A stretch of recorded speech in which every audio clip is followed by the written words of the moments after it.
I like to place an order. Yeah.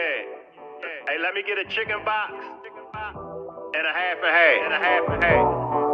Alright, good looking out. I like to place an order. Yeah. Hey, let me get a chicken box and a half. Alright, good looking out. A chicken box, a half and half when I'm switching lanes. When I'm switching lanes. A chicken box, a half and half when I'm switching lanes. When I'm switching lanes. A chicken box, a half and half when I'm switching lanes. When I'm switching lanes. A chicken box, a half and half when I'm switching lanes. When I'm switching lanes. A chicken box, a half and half when I'm switching lanes. When I'm switching lanes. A chicken box, a half and half when I'm switching lanes. But before we get started with this demonstration, let me read my copyright. Younger females like older men. So my smoothie is going to consist of switching lanes. A chicken box, a half and half when I'm switching lanes. When I'm switching lanes. A chicken box, a half and half when I'm switching lanes. I want to welcome everybody to this demonstration. Before we get started, let me read my copyright disclaimer. Copyright disclaimer under Section 107 of the Copyright Act of 1976. Allowance is made for fair use for purposes such as criticism, comment, news reporting, scholarship, and research. What that means is that everything that you hear in this demonstration is for entertainment and educational purposes only. Salute to the chat. Salute to my moderators. Salute to you, him, and her. All right, we're going to be chopping it up about 3 separate cases. The Carmelo Anthony witness, also the characters that's in the Naziah Harris case, and the Kimani Latigue's dad. So we're going to be chopping it up 3 different demonstrations in one. And if you would like to help me reach my 15 super chat goals for this demonstration, just click on the $ symbol and it will allow you to purchase a super chat. And if you're catching this on a replay, and if you would like to support by purchasing a super chat, a super sticker, or a membership, just click on the $ symbol. All right, let's get into this, everybody. Salute to the chat, and I will entertain the chat. Just give me a minute. So this witness is saying that the stabbing was self-defense. Got rained out like crazy bad. Everybody trying to get back to their cars or get places where they, wouldn't get all extra wet. Dude was sitting up on the tent, right? He was on his phone, right? My daughters was up under the same tent. Yeah. So I'm paying attention to my kids, but at the same time, they're in the same vicinity. So I'm watching everything going on around it because I'm there for my children. So dude walks up, McKellen, bro, he wasn't even under the tent at the time. They came from a whole separate tent and walked over there. They intentionally went over there to this kid, man. Dude was sitting there on his phone just trying to get dry. You feel me? One thing went from another. They grabbed this man and they tried to punch on dude. Dude went in his bag and they went to try to jump this dude and punch on this dude, man. And he protected himself, dude. That's what happened. Yeah. It wasn't just one. It was both of them, bro. Austin, the dude that got and his brother physically went over there to intentionally. It's not to the point that he brought a knife. For one, it wasn't on school property. So according to this witness, it wasn't even on school property. And also according to this witness, it was two of them that pushed up on Karmelo. Now, there's mixed feelings about this. There's a lot of mixed feelings about this. How do y'all feel about this? Do y'all feel as though this was self-defense? What are your thoughts on this? Talk to me. Now, I know back in the days, and even back in the days, you know, I'm going way back in the days, people carried knives. People were carrying knives back in the 30s, the 40s, the 50s, and the 60s. You know, people have always been carrying knives, you know, for hunting purposes, you know, and for protection. Leslie says, I don't know why it's not on video. They record everything else. How about that, Leslie? How about that? They record everything else, but this wasn't on video. Drea says, nor did he have a knife. It was a cleat sharpener. Exactly. I mean, Aura says absolutely self-defense. And I mean, come on, everybody. You go looking for trouble, you're going to find trouble. You know, so in this case, I believe it was self-defense. Now you have other folks that's taking a deep dive into this. Other folks are trying to say that it was racially motive. You know, the Caucasian side of the family, some Caucasians feel as though this was racially motive. Some Caucasians feel as though if Carmelo Anthony would have been Caucasian, he would have had a higher bail and things would have went different. Austin brother said his brother grabbed Carmelo. And that's what the witness said. That's what the witness said. And this is what I talk about all the time. I talk about these cases all the time. Tammy says, even if it was just one boy, that still didn't give him no right to put his hands on Anthony. Definitely self-defense. Drea says, stand your ground absolutely applies. You know, here's another lesson that needs to be learned. You can't go around bullying people. You cannot go around bullying people. I was always told a scared man will kill you quicker than any other man. Mel says he didn't have a knife.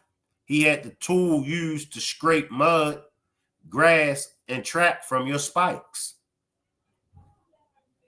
You know, so now they're talking about this GoFundMe money. They're making a big deal about the GoFundMe account. You know, they're saying, well, all of that money that the family collected from the GoFundMe account, they're saying that the family of Carmelo Anthony brought a house, brought a car, you know. But then there have been death threats to the family, you know, and so they had to relocate. And Jeanette says, keep their hands to themselves. Drea says, it's a different time now. We ain't taking that stuff no more. And that's just where we're at. It's just a different day and time. You know? Leslie says, yes, they trying to use this for a race war. No, they didn't get the money. Constance says they should leave people alone. Don't start none, won't be none. It's just a fact. It's a fact. You know, it's a fact. Positive Eye says, did y'all watch the press conference? Dominique, the spokesperson for the family, explained everything. And I'm going to be going over, matter of fact, let me go to Dominique now. Let me go to Dominique now. You know, it's sad, but man, you can't be going around putting your hands on people, fighting people, you know, thinking, oh, this one is weak. Man, stop underestimating people. Y'all really got to stop underestimating people.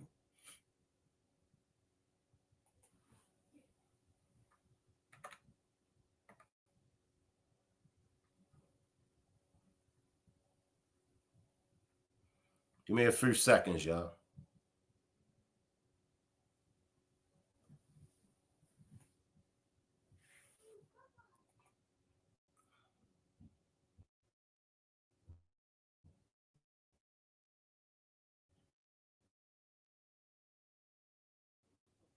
With complicated side really fight things. Recite me.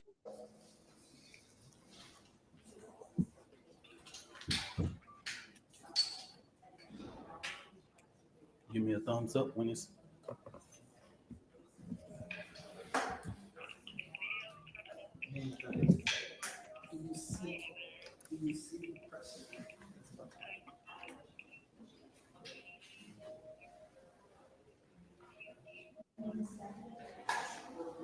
Okay. Sí. Thank you.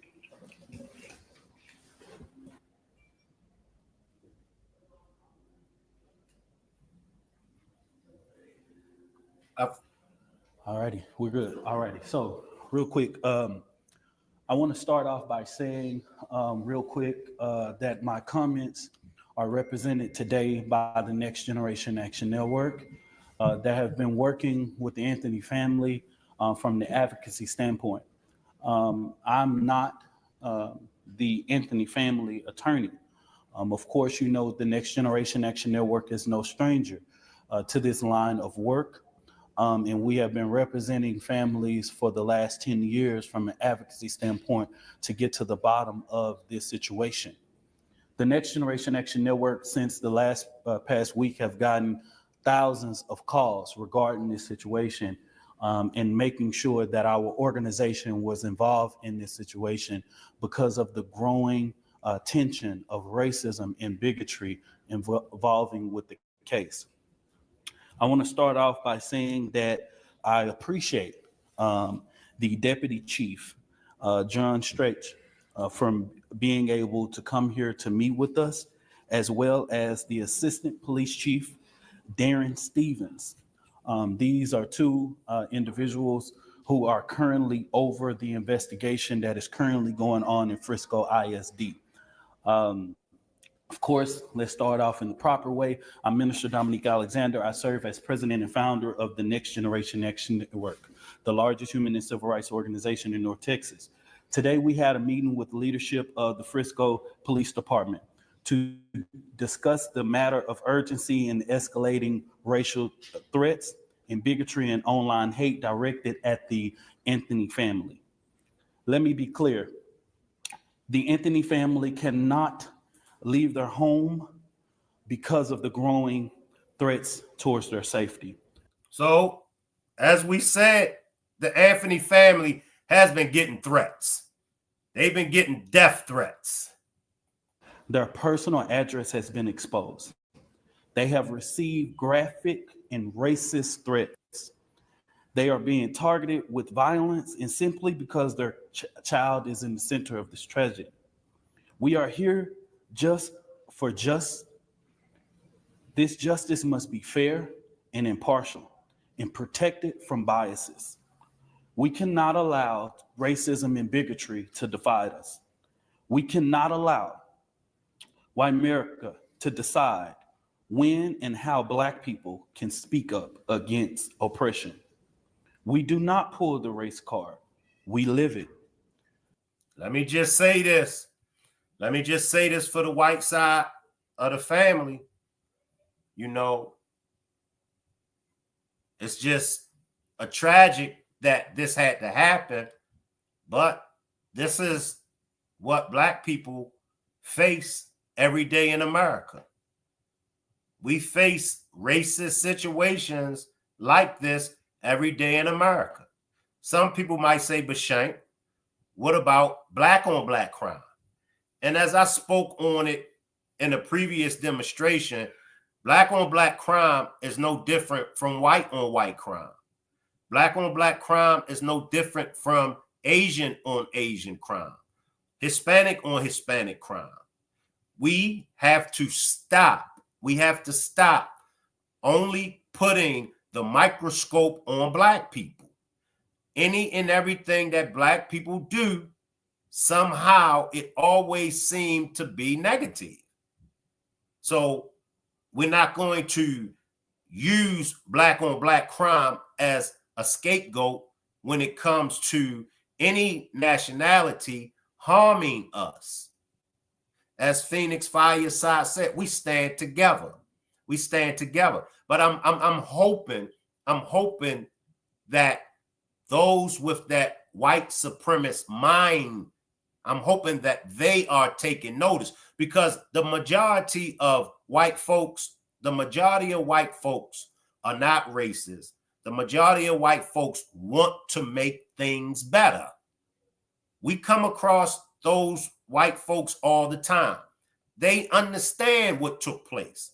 They understand what's still taking place, and they want to make things better. So they stand with us. But then you still have the small percentage, that small minority, and I think it's probably maybe 15%, 10 to 15% of white people that still have that white supremacist mind frame. And I say it all the time. I say this all the time. Make it a fair fight. Make it a fair fight. But we shouldn't be focusing on fighting at all. We shouldn't be focusing on fighting at all. So I don't want to put that out there in the universe. We have to do better as a human family. And when I say the human family, I'm including everybody. Everybody has to participate in doing better. But let's get back to more of the interview. Yes, this case is a tragedy. Anytime a child is lost, we mourn as a community. Our heart goes out to the family of Austin Metcalf. But we do not erase the right of the Anthony family to be protected and heard and treated with dignity. That's why today we spoke with the Frisco Police Department leadership to demand answers. We need to know what steps are being taken to protect the Anthony family, the strategies of the threats that's being spreaded, and how Frisco Police is ensuring that Carmelo Anthony's Sixth Amendment right, a fair and public trial, is fully respected. Let's make it clear that absolutely we have the full permission and trust of the Anthony family and authorized for the Next Generation Action Network to speak today. Today in this meeting, we talked about and was able to give them graphic images of what this family has had to deal with for the last couple of days. It is sad. These graphic images not only display children with knives, Black children with knives stuck in their head, the Anthony family's address. We saw when this case first started that people were putting online that when Section 8 was accepted into the Frisco neighborhood, that became the lead of the downfall of Frisco. We have saw so many different hateful images, just hateful things. And the Next Generation Action Network wants to reiterate that Carmelo Anthony has a right to a fair trial, unbiased, and removed of racial hate and bigotry. I want to make it very clear, and I say this from my heart and my own personal reference. If someone wants to say race is not in this situation and shouldn't be, well, I asked all of those people to join me in calling it out. But don't look at Black people and say, don't always play the race card. We don't play the race card, we live it. That's facts. That's facts. We do not play the race card, we live it. And I can keep it real. I can keep it real. When it comes to Black on white crime, when it comes to Blacks harming white people, that's a very, very small percentage. Because if you talk to the average Black person, we're not worried about white people at all. We just want white people to either show us love, be sincere, and, you know, be our friend, or either just go ahead about your business. We don't even bother with white people. We don't even, and everything that happened to us, we still treat white people good. In fact, if a Black person see two Black people attacking one white person, Black people going to step in. Black people going to step in and be like, nah, leave them alone. Leave them alone. So, and y'all know I'm quick to tell us we got to do better. White supremacists that are out there, y'all got to do better. Appreciate that new membership to the channel, Kimberly. Appreciate that new membership to the channel, Kimberly. And I'm going to tell you why, as white supremacists, y'all got to do better. Y'all can still have y'all opinions. Y'all can still have y'all beliefs. But y'all heard the saying, a few bad apples spoil the whole bunch. So the few white supremacists that we still have around, y'all make it bad for those white folks that is trying to end all this racist BS. So y'all white supremacists, y'all got to do better. Y'all got to do better. Leave us alone. Straight like that. Leave us alone. Leave Black people alone. Period.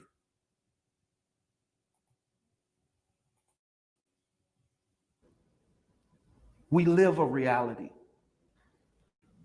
We also feel that the bond that Carmelo Anthony is on is too high. We do. Because guess what? We've been here when Aaron Dean was arrested. We was here when Amber Geiger was arrested. $200,000. The system, it has a problem in it. Now, what I want to be able to do is ensure, and what we was able to hear today from the Frisco Police Department is reensuring that the Frisco Police Department is doing everything that it can to address the racism and the bigotry. We have saw the police chief, a statement being sent out by the police chief that was false. We have saw a false autopsy report that was false. We have to caution the community to say, hey, we cannot trust everything that is online. So here we go with the false autopsy reports. Here we go with the false documents and things of that nature. I say it and I say it again. Even when Black people are victims, we still can't catch a break. You know, it is what it is, man. It is what it is.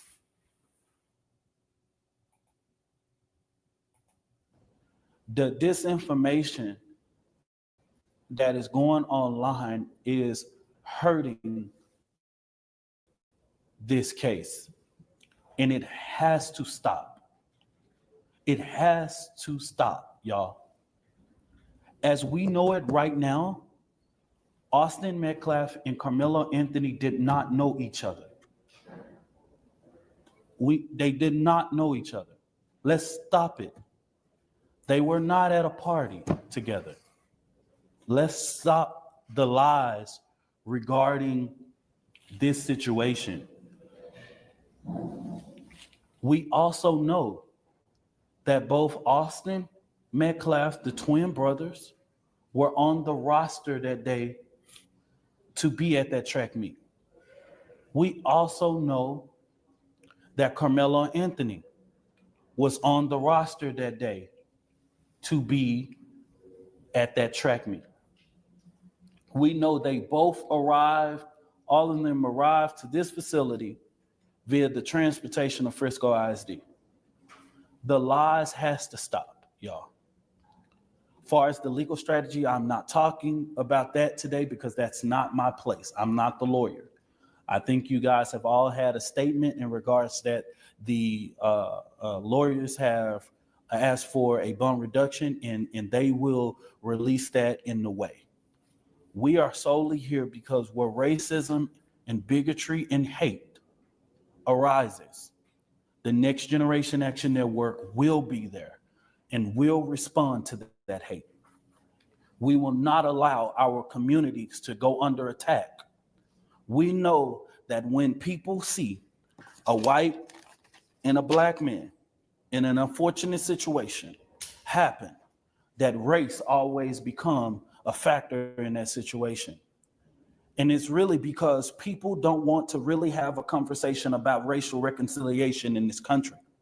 And the current climate that we live in, where racism and bigotry is at the forefront, we don't really want to have these conversations. And social media has been a stomping ground for people to be able to launch any disparity that they want to. And so, you know, our heart goes out to all who are involved. The Next Generation Action Network continues to restate that we are here to support this situation based on what we have seen. We want to continue to express Mr. Carmelo Anthony's grounds of where he has displayed self-defense. I think that in the next coming days, as you see the things going out in the courtroom, it will be displayed. But today's meeting was solely about the threats that have been going towards their home and ensuring that there is a fair and impartial investigation going on. And I want the public to know that our organization, along with attorneys, are doing everything they can to make sure that race is not a factor in this case, ensuring and supporting like we've always done. And so I really appreciate the police chief coming to meet with us today to answer all of those questions that we have had. And so at this time, I'll just open it up for questions. Dominique, what exactly did you ask police to do, and what exactly did they tell you they would do, and is it enough? Okay, break that down. Just give me that again. What exactly did you ask Frisco Police in your meeting today to do about these allegations of racism leveled against this family? What did you ask police to do about it? What did they say they were going to do about it? And is it enough? What I've asked them to do is put an additional presence out there with this family around their home. I think that's fair. What about y'all? I think that's fair for them to put additional police presence outside of the home. Racial reconciliation will not happen. Let us live separately in peace as much as possible. There is no need to mix. And many believe that, many feel that way, but that's their nature. That's fair. That's fair. Now, what we're going to do is, because it is a 3-part demonstration, we'll come back. We'll come back to the Carmelo Anthony case, but we're going to switch lanes. We're going to go ahead and switch lanes to Kimani Latigue's dad. We're going to switch lanes to the Kimani Latigue dad. Now, he's in custody. Now, people are saying that it's bigger than Keimani's dad. And I'm going to be reading some text messages as well.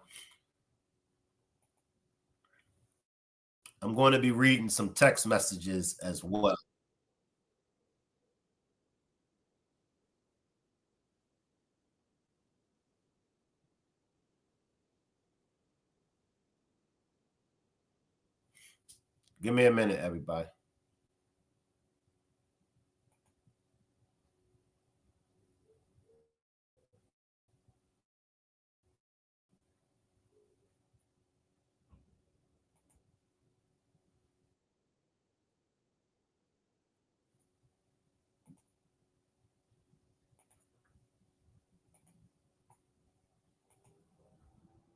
I'm coming.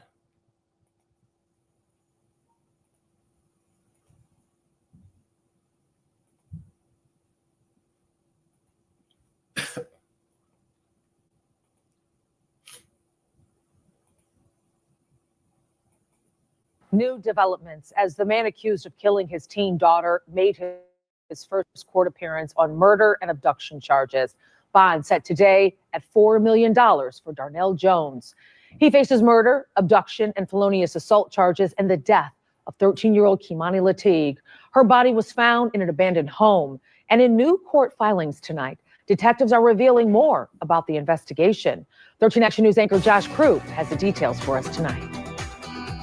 In those new court documents, police say Darnell Jones admitted to killing Kimani Latigue and say he did it at that vacant home on Toledo's east side. Some of these details here may be disturbing. Before today, Toledo police have only said in court filings that detectives believe Darnell Jones abducted and murdered his daughter based on surveillance video, telecommunication records, and witness statements, only previously saying she was found dead with an apparent fatal injury. But in these new court filings from Toledo police filed Friday, officers said Darnell Jones admitted to them that he inflicted the wound that killed her. Police say it was caused by a large laceration to her neck from a bladed instrument.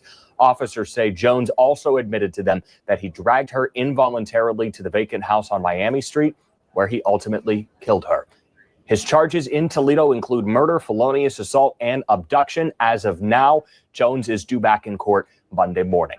Josh Crew, 13 Action News.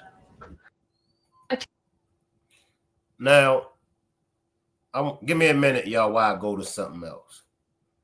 Give me a minute while I go to something else.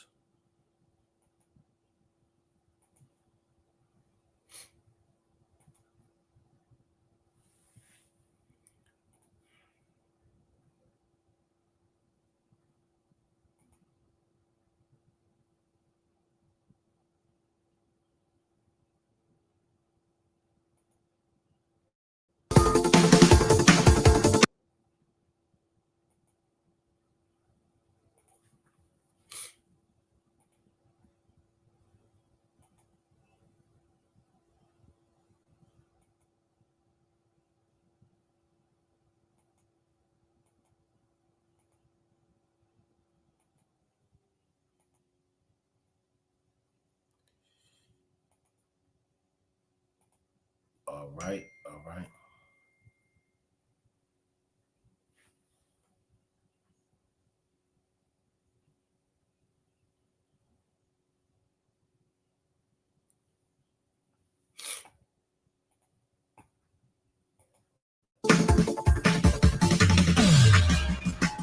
Live from Toledo, 13 Action News starts now. Hello, everybody. Josh Krupp coming to you live on Action News now with new developments in the murder of Kimani Latigue, the 13-year-old Toledo girl who was allegedly killed at the hands of her father, Darnell Jones. We were following his arraignment in court earlier today and brought you some of those images. We just got new information actually from police and new court filings in this case. Here was Darnell Jones in court this morning. They refiled the criminal complaints that were initially entered in this case for charges of abduction, felonious assault, and murder. In those court documents, police say that Darnell Jones admitted to killing Kimani Latigue and police in these new court filings. Previously, I'll tell you how this compares to what we knew before.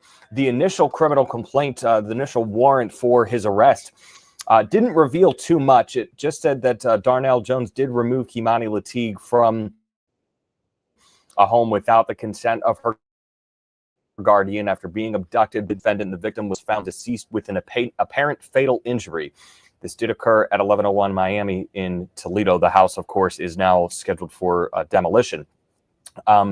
Not a lot of information in that initial court filing.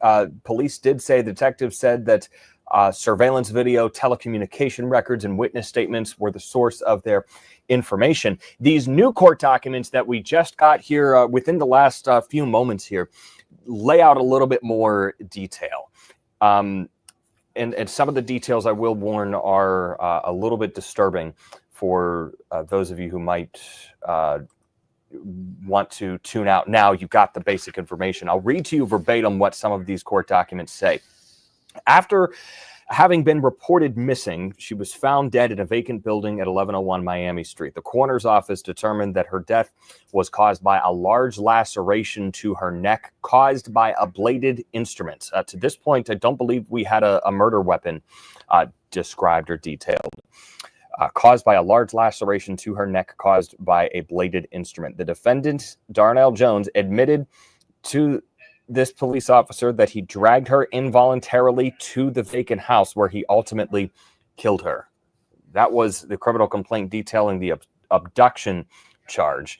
And I'll read you what is also said in the felonious assault complaint, which is the same as the murder complaint. It says, after having been reported missing, she was found dead in a vacant building at 1101 Miami. The Lucas County Coroner's Office determined that her death was caused by a large laceration to her neck caused by a bladed instrument. The defendant, Darnell Jones, admitted to this police officer that he inflicted the wound which caused her death. So he is still entitled to a fair trial by a jury of his peers. We will see what happens moving forward with this case, but it does appear, according to police, saying in these new court filings, that Darnell Jones did admit to officers that not only did he drag her, quote, involuntarily to the vacant house where he ultimately killed her and dragged her there, but also saying that he admitted to inflicting the wound which caused her death. The Lucas County Coroner's Office determined her death was caused by a large laceration to her neck caused by a bladed instrument. That. How many of y'all think that Darnell acted alone? How many of y'all think Darnell acted alone? Salute, Tracy. I can easily limit their access to my reality. I refuse to engage or interact with them. There's no need. Occasionally, I will simply say, don't bother me. They usually do. Drop a one. Drop a one if y'all think that Darnell acted alone. Drop a two if y'all feel like he had help. Drop a one if y'all think he acted alone. Drop a two if y'all feel like he had help. Salute, Melanie. Now I'm gonna read off these. Messages. It says, why is Darnell lying to the investigators? Then they say, because the men I heard in the background knows people in that jail, and if he snitches on them, they will unalive him. Darnell doesn't want to die. Don't you think if he wanted to die, he would have offed himself right then and there when he saw Kimani all cut up in ish. Yeah, you don't know everything, so stop acting so smart, Miss Nosy. Woke up and seen this in the Keimani group. This is so sick. But see, that's the thing. You know, you're going to have, let me see what this is. You're going to have those that's trying to throw the case. You're going to have those that's spreading a bunch of lies. We see that in the Naziah Harris case. You know, all these different characters down that rabbit hole. Milky Way says, I believe some people have demons on them. Yeah. Because some people, you just know. Some people just ain't rap right. Gina says, the only way for him to have done it by himself is if he gave her something to render her unconscious. Tammy says, he had help. Commander says, he's a damn coward.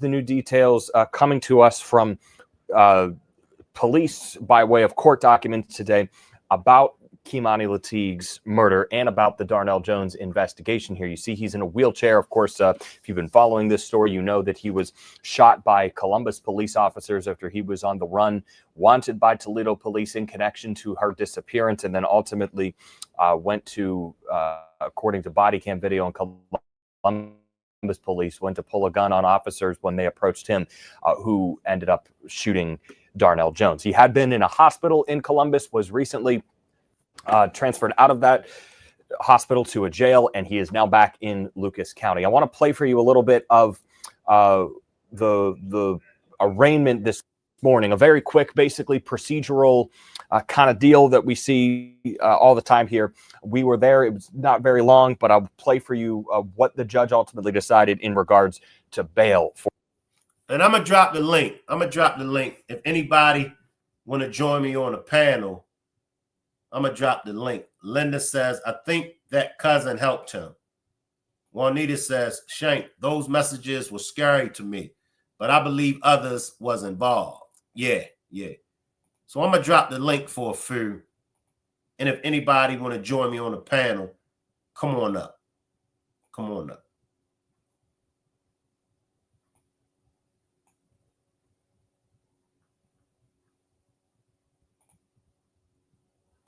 For Darnell Jones during that arraignment. Court's going to set bond on the murder at $2 million, no 10%. It's going to be $1 million on the felonious, $1 million on the abduction, no 10%. No contact with the alleged victim's family, no contact with any minor children. Electronic monitoring on the murder if he posts, and defendants to surrender any passport. That was the bond that was set for him. I don't even know why they gave him a bond.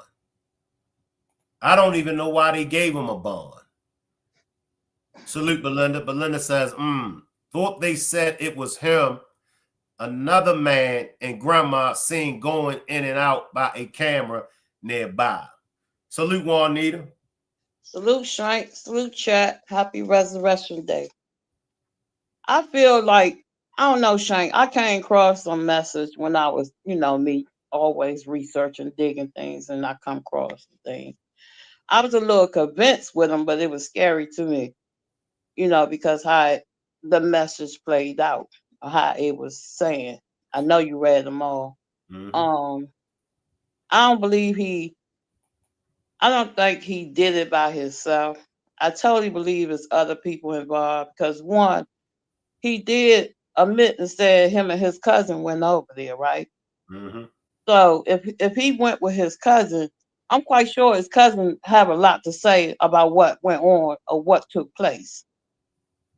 Two, Dorothy said she left her in there by herself and went to work. She got home at 10 o'clock. 10 o'clock, in the morning, how you gonna think she's gone to school? after you get home and find that the gas on or whatever. So the whole story is crazy coming from Doughty mouth. 3, it was Doughty mother's house that her body was found, correct? Correct. So why would he take her to her mother's old house unless she told him to? Right, right. You understand what I'm saying? Not right out the blue, he just gonna take her over there. You know what I'm saying? 4, the neighbors said they had him on video with somebody else. They saw somebody else go in the house. Yeah. 5, Dorothy had any and everybody coming in and out of her house. Yeah. So if that situation is like that, he couldn't just be by himself. You feel what I'm saying? I feel you. So I think they need to investigate more and really get to the nitty-gritty of this, because I truly feel in my spirit there's more people involved. And I go back to Dorothy, because Dorothy don't faze me one bit. If I lost my grandchild, Yep. Yep. the way that this baby was done, I will be out my freaking mind, Shank. Yeah. Yeah. I wouldn't be doing no freaking interviews. I wouldn't be able to talk to nobody. I would need that moment. I would be out my mind trying to, understand why this had to happen to her the way it happened.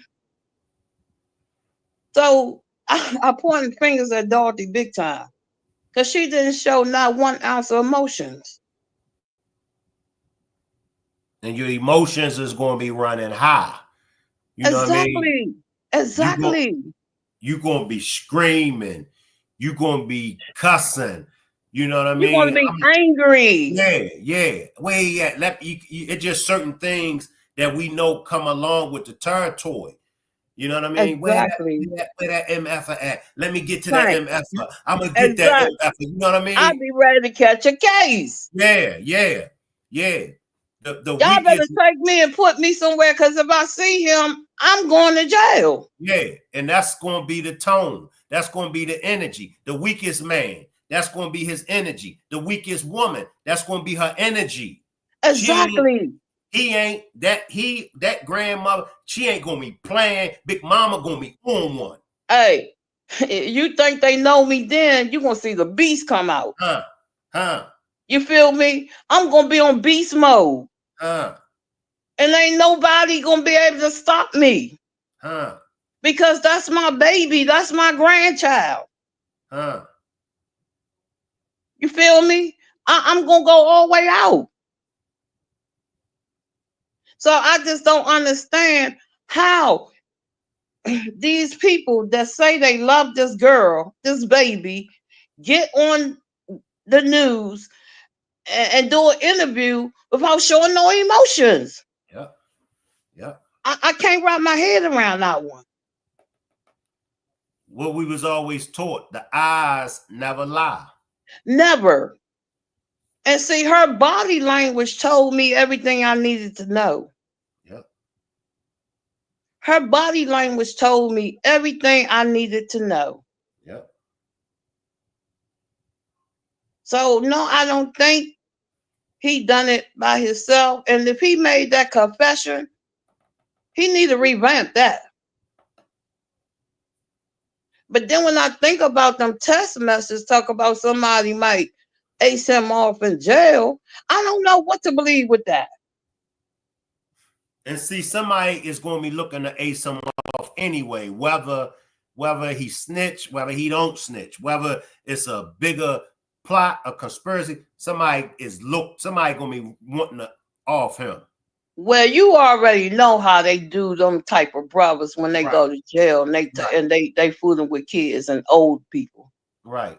It's no point of return when they know you coming over there to that jailhouse and you did what to a child. When these brothers got kids and mothers and stuff, that they don't play with that. No. No. Because you took a baby's life.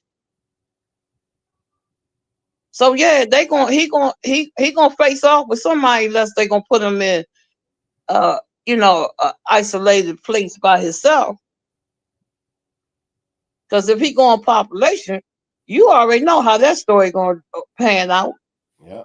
Let Mel slide in, Juanita. Slide in, Mel. Salute, Mel. Salute, Shank. Salute, Juanita. I think, like I put in the chat, it doesn't make sense to me. If he confessed to something, why do we need a trial? Why does he need a bond? Wouldn't he just go to a citizen hearing or something? Why does he need a jury? You know, he said, hey, I did that. So why do we waste money on a trial with a jury? What the jury is supposed to say he's not guilty after he's already confessed? That is insane. But I always feel like there's like sometimes when you're in a loss or you run into a brick wall when you're looking for information, you need all of the players to you have to bring all the players together. Now, remember the text messages that Dorothy received about the $4,000 ransom money? Mm-hmm. Now, you have to think about that. But what's the connection between Darnell and Dorothy other than him being Keimani's father? And then the neighbors, he had two neighbors to come out and say they can't believe it because, Keimani come up on the weekend and she'd be outside playing with the neighbor's daughter and he just sit on the porch and watch her. He's not a pedo. The girlfriend was like, she couldn't believe it because he's not violent. He's never been violent to me or our kids. So those are all factors. But you confess. Now my light bulb came on with just the way he was captured. Because one thing that did come out in that was that he had a court date in Columbus. And how he was just casually walking down the street and up comes SWAT, and then this man is making this big announcement in the news like, oh yeah, you come to my town, I'm sending my SWAT out. And we just happened to find this guy. Like, why would you send SWAT? Why you just don't send the regular police? It's just like also, you want to say over dramatic, but I think that somebody somewhere owes somebody some money. Mm. And I also want to say that, how we did with Shanquella, how we put things on the table and off the table, on the table. Mm-hmm. I'm sorry, but that mama got to go on the table. Oh yeah. Her mama. Oh yeah. Man, that is what you call a hypochondriac. I've listened to several of her interviews, and I'm like, something wrong with her. Mm-hmm. But because she's done a lot of stuff. First of all, she didn't tell the real truth why she don't have a baby in the first place. But she's done the stuff, and I'm almost kind of all that's fishy to me because she was just with you on the whole week and then the weekend. Yeah. So I want to know, like, did Darnell stay the whole weekend that you had her, or did he drop off and come back and get her? And what time did he pick her up? And how long is the distance between where you live and where they live? And what time did he pick her up? What time did he drop her off before she started hearing things at the house? Like, there's a lot of stuff there. You feel me? Mm-hmm. So he confessed, but why? Maybe he got food. Or did he really confess? you Right. know, because you have to make that make sense. But I would definitely put that mom, like she's the, what do you call it on the table, the centerpiece. Mm-hmm. To me, Hmm. she's the centerpiece for some reason in my mind. And then just to look at all of the things that she's done, yeah, I put the mom in the center of the table, hands down. Yeah, I want to piggyback off that too, Mel, because my thing is this: when she said they came and took her baby from her from the hospital, so she say all the time she was like, why she didn't go back and get her baby? Why she didn't fight for that baby? I mean, she got other kids. You feel Right. what I'm saying? Right. I give you a prime example. You know, I used to be out there. I was a drug addict. You know my story, Shay. I Yeah. was out there. Family had kids.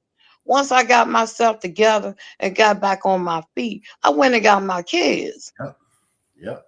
You feel what I'm saying? Regardless of who care they was in, because they never went to the foster care. Thank God for my family. But I got myself together and I went back and got my kids.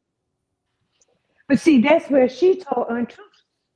That's where she was untruthful at, because Right. she said that they conjured up all this information. But the way I see it, just based on some stuff she says, sometimes people tell fibs and you forgot that fib and you just start piling on to all these other fibs and it's just a whole big bowl of fibs. For some reason, that baby had to spend a little extra time in the hospital. Something. No, Because she they, did, because she would tell you that they CPS took custody of her baby because she did not go return to the she didn't hospital come to back and feed get the the baby. baby. Yeah. Now she says that they told her, well, yeah, um, if you come back, then we're gonna put you in jail. Whatever. But they Yeah, I wanted to know I think heard that about it. part. What But what that's she still no excuse, Mel. My thing is this. wait, Even if that Juanita, baby had to stay in the hospital, but you gotta hear me out on regardless, this. she should have went back and got her baby Mm-mm. for real. There was something else there. Maybe she sold that baby, got the money, but CPS took control of the baby. And the baby ended up with the godmother. I, yep, because then it became a CPS. Yeah. She could have sold that baby and you And know, then it was you know, between the godmother and the got grandmother. money. And then when she had the baby, that's why she said, "Oh, well, I went to there so my mom could see her grandbaby be born." No, she went there to have that baby, and she left that baby in the hospital. So, because as long as CPS took control of it, whoever she sold it to, probably on the black market, they couldn't take control of the baby. And guess what she had? The money. That's crazy. It's a possibility, though. At this point, the way the story going now, I wouldn't take nothing off the table. Period. Because we lost a young girl. You feel what I'm saying? So I don't take nothing off the table. Right. But And it's it's just possible that crazy. they was pressuring the dad for the money. Yeah, but where was he gonna get it? He wasn't really working no real It job. it exactly. And because he didn't have the money, that was the result of the matter. That still don't That's give why them that a girl was reason. trying so hard to get that baby's estate, because there's she has she has a good amount of money in her estate. She also, I think I heard where the Los Angeles Lakers was designing a special jersey for her. She has money in her estate, but it's her estate, so nobody can get it. Somebody can manage her estate, and that's why she wanted to control everything. And the judge said no.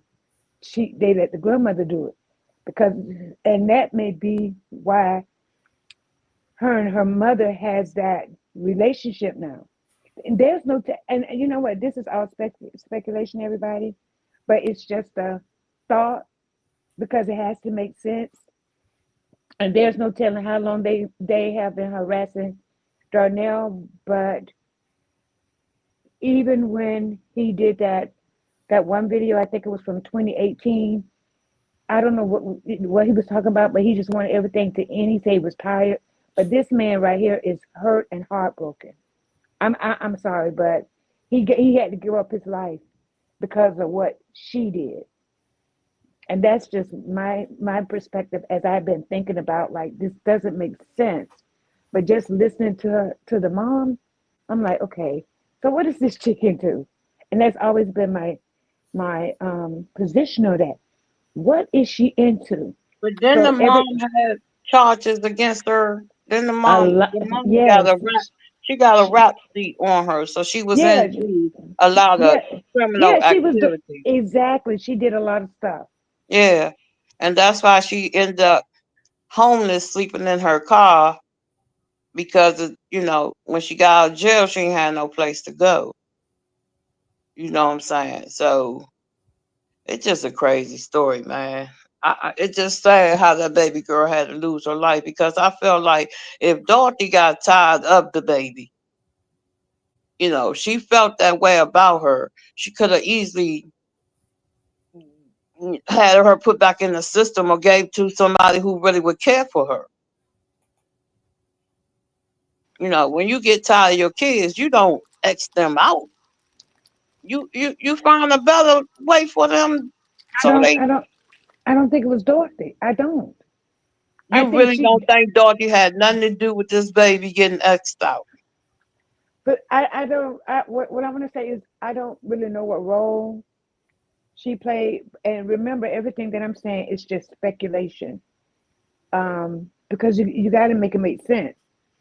And sometimes with everything that's going on, you start looking at that dad. But from that dad, even on this picture that Shank has up there, this man is heartbroken, and I just can't imagine. I can't imagine that because even the people at the school say that girl loved that man, Yeah, and the she neighbor did. and the neighbor said that too. But I'm Based off, saying he was I know. dealing with some demonic I issues like understand. that. We don't know if he was dealing with anything demonic. We don't know that because he had a whole girlfriend and a baby, and she couldn't believe it Oh well, because he you didn't wasn't. see his live video then, right? Yes, I did the one from 2018. While he was saying that he just wanted all the stuff to stop. He was tired of what was going on. What I'm saying is, Kimani was 13. There's no telling how long him and God knows who else was being harassed.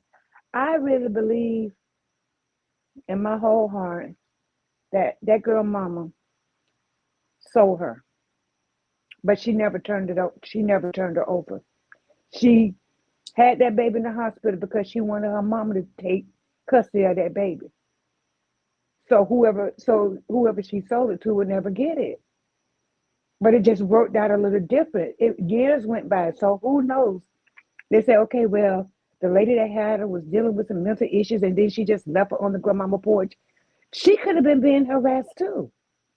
I'm not saying that what I'm saying is a true story. It's just all a possibility. Well, I ain't giving nobody no passes. In my book, I mean, we agree to disagree.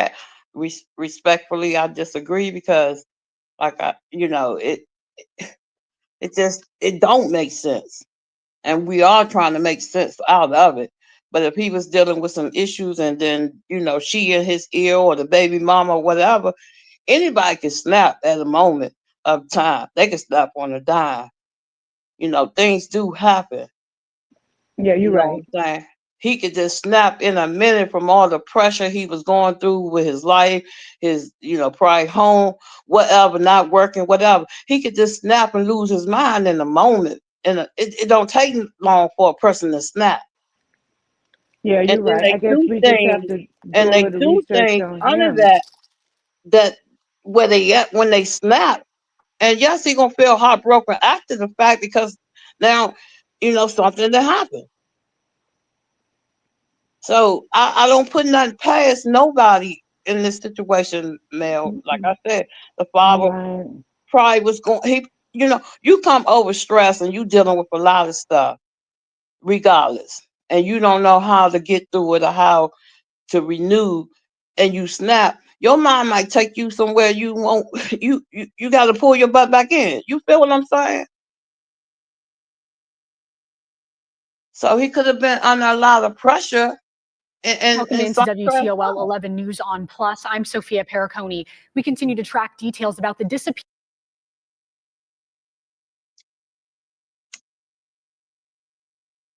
But you understand what I'm saying, right, Mel? Oh yeah, absolutely. I was just giving another perspective because I it get is a that. little bit deeper. And then you have to think he does have another kid that's like Yeah, 3 or 4.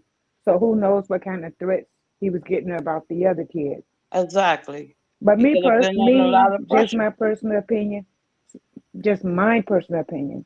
I respect that. I believe I that want girl sold that baby.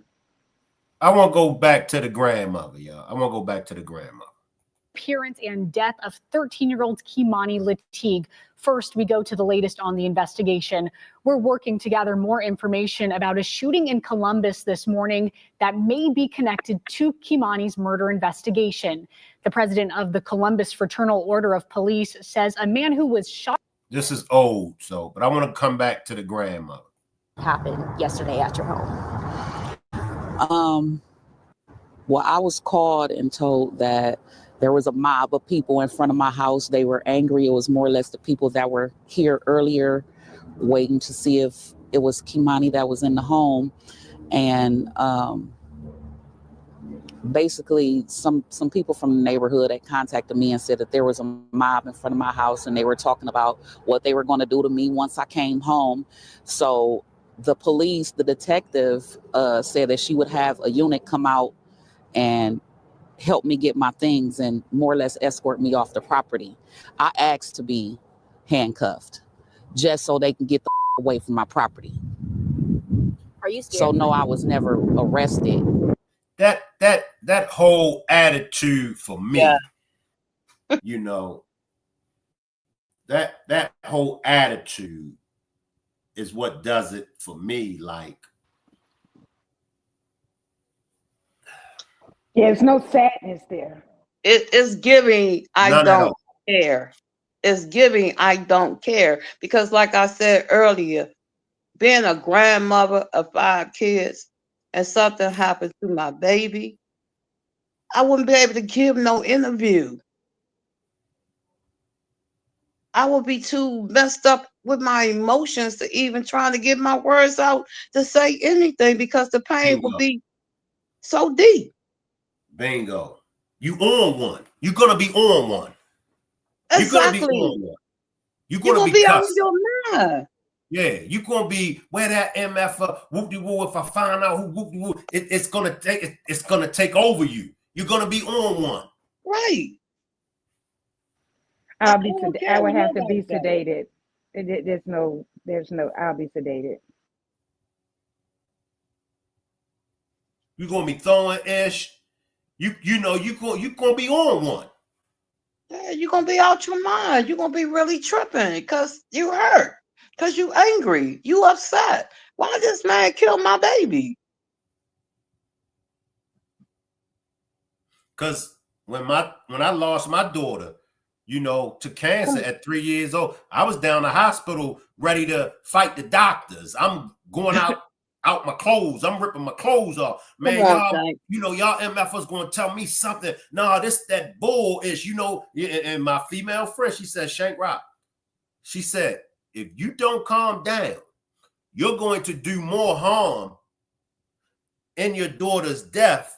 She said, I know it may sound harsh, but if you don't calm down, you're going to do more harm in her death than you is doing good. You're going to get locked up down here.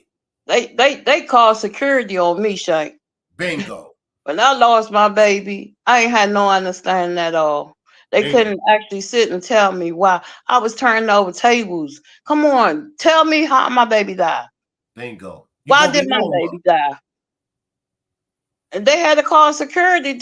I had to just get some kind of control because I just lost the baby. Look at her face. Just look at her. Look at her face. I was taken downtown, but I was never arrested. Are you scared for your safety right now? I am. What are some of the things that you've been hearing and receiving from people? They said they was going to blow up my house. They said they was going to do harm to me. It's just been a barrage of the different things that they've been stating. And now, yesterday, or let's backtrack first for a little bit. So you are the guardian of Keimani, or you were the guardian of Keimani, correct? I am the legal guardian of Keimani. Okay. So in terms of taking care of her, when was Keimani placed under your care? A year ago. So you take care of her. She's been in my home for the past 5.5 years, but I just obtained legal custody of her a year ago. Were you and Keimani close? We were. What were some of the things, trying to think of her and paint a memory of her in a good light, right now with everything that's going on, what was Keimani like? Tell me a little bit about how Keimani was in the time that you've got to know her. Keimani was phenomenal. Keimani was a helper. Like she was older than what she appeared to be. Like, you know how they say some. What does that mean? Am I reaching? What does that mean? She was much older, or she was older than what she appeared. Am I reaching? Yeah, you know how they say some kids have an old soul? And I know a few kids like that they're like one of my good girlfriends, she's always with her grandson since he was little, and he's always with his grandma. So he acts like an old man. He doesn't act like an average 12-year-old. You know what I mean? He acts like a little bit more mature than a 12-year-old because he's always with his grandma. I don't know. Somebody has an old soul. Yeah. She was that. She loved older music. She loved playing video games. She loved the friends and family that she was allowed to be around. She played basketball for Spring Elementary. She was highly intelligent. So I'd like to clear up the mental issue statements. No, she was not mentally ill in any way. We had her, assessed, and they didn't feel as if anything was wrong with her mentally. So that was not an issue. But back to Keimani, she would, like, say, for instance, someone would come over and they had children. They didn't have to worry about their kids because Keimani immediately embraced them and would play with them, kid stuff. She was phenomenal. Well, what happened to her? We know what happened. The grandmother got mental issues. That's why she needs to be evaluated. That's the issue right there. She needs to be evaluated. Because CPS came and got her kids. CPS was called out on her about Keimani. The teacher said that. She came to school with bruises and bumps. And then she going to say CPS told her the proper way of beating her. Come on, who does that? Yep. Who does that? Well, I knew to do that, to hit her on her behind. Come on, now this right here tells me on her attitude, her disposition. I mean, everything. She even got upset about ordering birthday presents for her. Oh, they still coming. Yep. You heard her? What the hell? I wouldn't even brought that up. In my opinion, I wouldn't even say nothing about that because I'll be too distraught. Go ahead. Yeah, I just want to add, and just a little realistic to a little realistic point to just something. Not excusing anybody, but what she's saying about CPS coming and telling her the proper way to spank her. That could be true because she was a really light-skinned young girl. So if you just kind of like, spank, whipping her with a belt, because we all parents and grandparents, we don't whip plenty butts. And come on now, so we can't hold her responsible for that. But Mel, you know the proper way to beat a child. Wait, give me a second, Juanita, because I'm just being real. When my kids got whippers, I wasn't thinking about no proper way. I just pulled out the belt and it's belt to BTA, if you know what I mean. But her being bright skinned and she's hitting her invisible places, yes, it will leave welts and probably red ones because she was really, really light skinned little girl. So that part of that, what she's saying about CPS, that I could believe that. So you really think CPS gonna actually tell you No, how to discipline your child? yes, they will. Trust me, they will. They Okay, will. well, I've never been caught up with CPS, so You I know what? wouldn't Because know. nobody in the neighborhood, nobody's really calling. You know, back in the day, ain't nobody calling because you beating because you whipping your behind.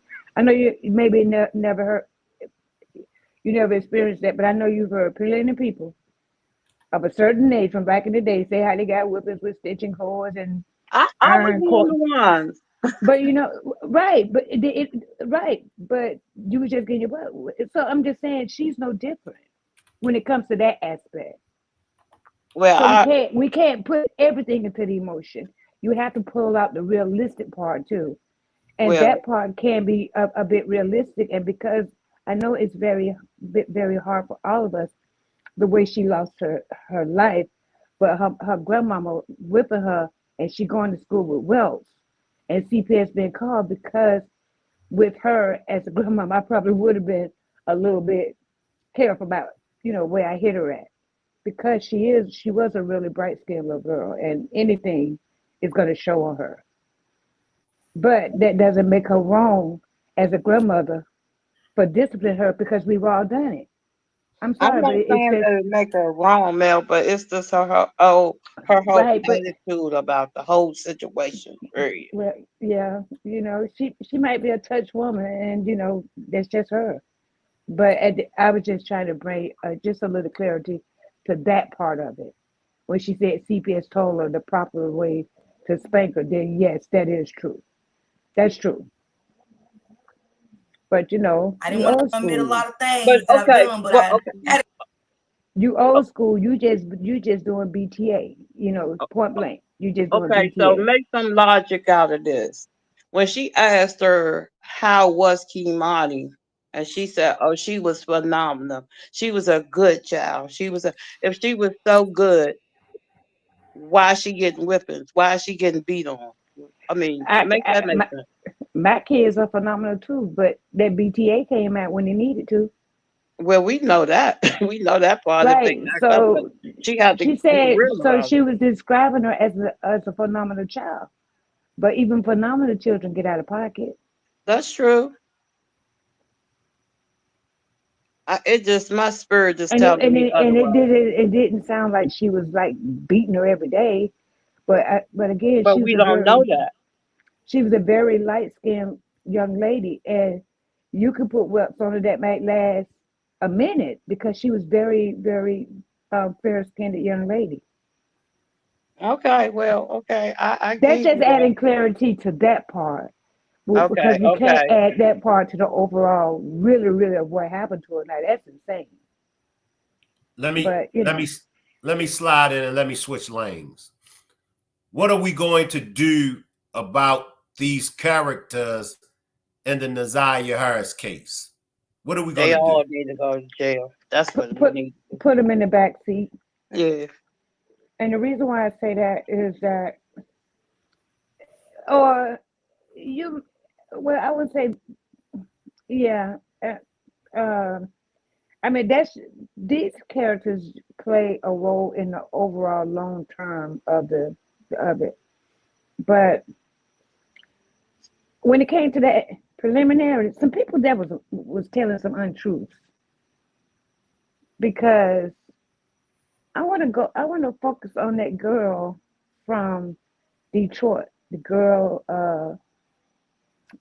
from Ypsilanti. She was King's.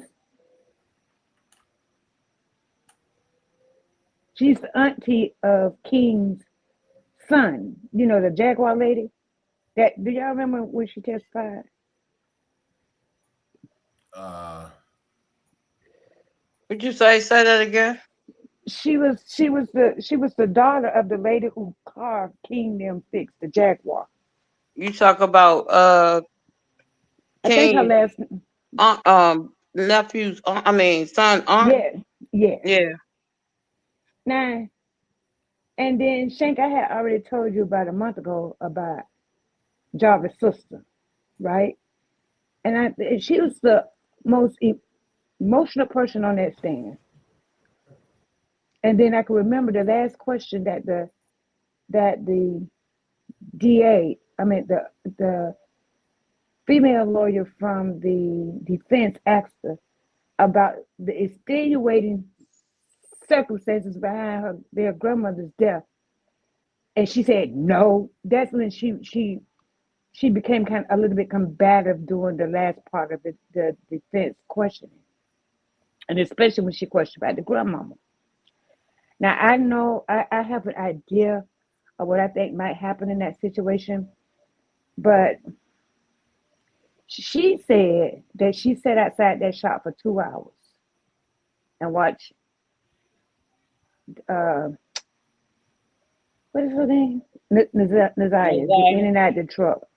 And then question, why did she sit outside for 2 hours And watch her. in the cold, waiting to get her car looked at? But guess what? If you go back to that girl testimony, she told me that when they arrived at at their house with that Jaguar, I believe that they were on the way to take that Jaguar back to that lady when they saw Naziah walking. Because that girl said they got there around 3:30. She said it was daylight outside, and it was daylight when they left. She said they was there about 45 minutes to an hour. And King was trying to wait around till his son got home from school. But his mom didn't get off work till 5:30. So I'm thinking, what's going to see going to that late? But he was in high school, so it's possible he may have played sports or something, and the mom picked him up after school.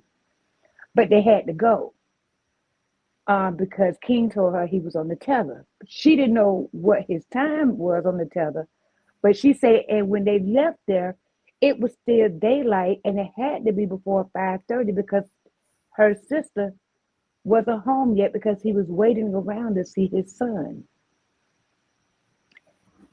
So I believe when she was out there waiting in the car for 2 hours, they weren't there. They couldn't have been there because she said she got there around 3:34, right? And she sat out there for 2 hours waiting for them to finish the Jaguar. But the girls say they got there around 3:30 p.m. Yeah. and they was there between 45 minutes and an hour. But when they came, it was daylight, and when they left, it was daylight. Now, I don't know how many people. I live in the South, and the sun sets here in the wintertime. In January was definitely the wintertime. The sun sets here. I mean, it's usually dark by 6 o'clock, or before 5:30, 5:45. It's dusk, and by 6 o'clock, it's all the way pitch dark. Yeah. So in Detroit, and I think on the north side, in those cold weather states, it gets dark a bit earlier because I remember in October being in Philadelphia, and I was so depressed because it seemed like by 4:30 it was dark there. And I can remember at 8 o'clock I was ready to go to bed because it had been dark for so long. So there's no way she could have been out there that long and it was daylight. And she sat there for 2 hours.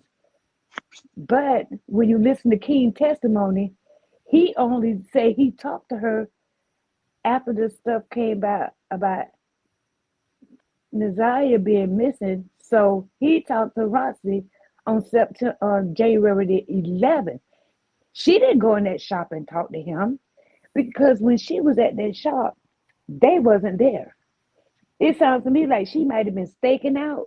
And when they pulled back up there, that's when she saw Naziah get out the back seat and get in the front seat when they went back into that shop. She didn't but I had to wonder, why was she trying to me, she did the most detrimental testimony to Jarvis. And number two, if that's your blood brother, why would you volunteer to testify? Now we all got siblings. And if my sibling did something wrong, I'm not gonna go condone your wrong, but I'm not gonna go volunteer either. Now, if they subpoena me to court, then I'm gonna have to go to court. I'm gonna have to tell the Yeah, truth that's based what I off was what I about to. know. But Yeah, that's what I was about to say. You can I'm get not gonna subpoenaed to volunteer. come to court. I'm not gonna volunteer to go and call a detective and all of that. Who would volunteer to do that against their family member, Well, especially they a blood tried to brother? subpoena her to come to court, Mel, because I remember when my son They got didn't into subpoena an her to call the detective. well, I know when my son got into an incident with his baby mama, and I Mm-hmm. wasn't there to see the act of it, but he came to my house after the fact. And because he came to my house after the fact, the Mm-hmm. grand jury subpoenaed me to testify on that part. And I was like, I can't do that against my son. And they was like, well, he came to your house. Well, they subpoenaed her because she called. This is really deep.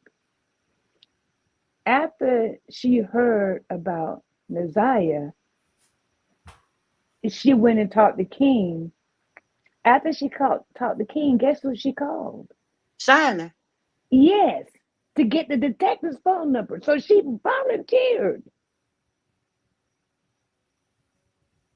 Well, she probably knew something way before she even got to that shop, Of in my where opinion.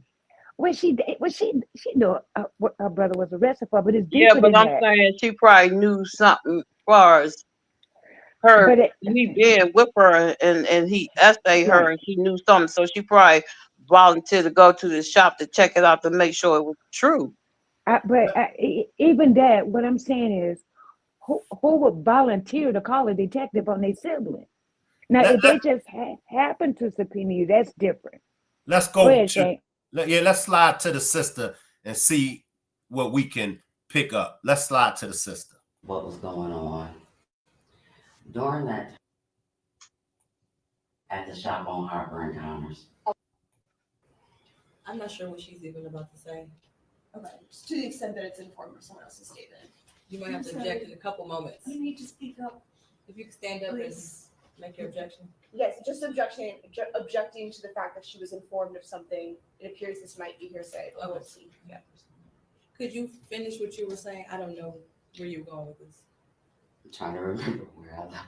Okay, so after talking to Shannon Harris and his other kid's mom, I was informed of some things that had taken place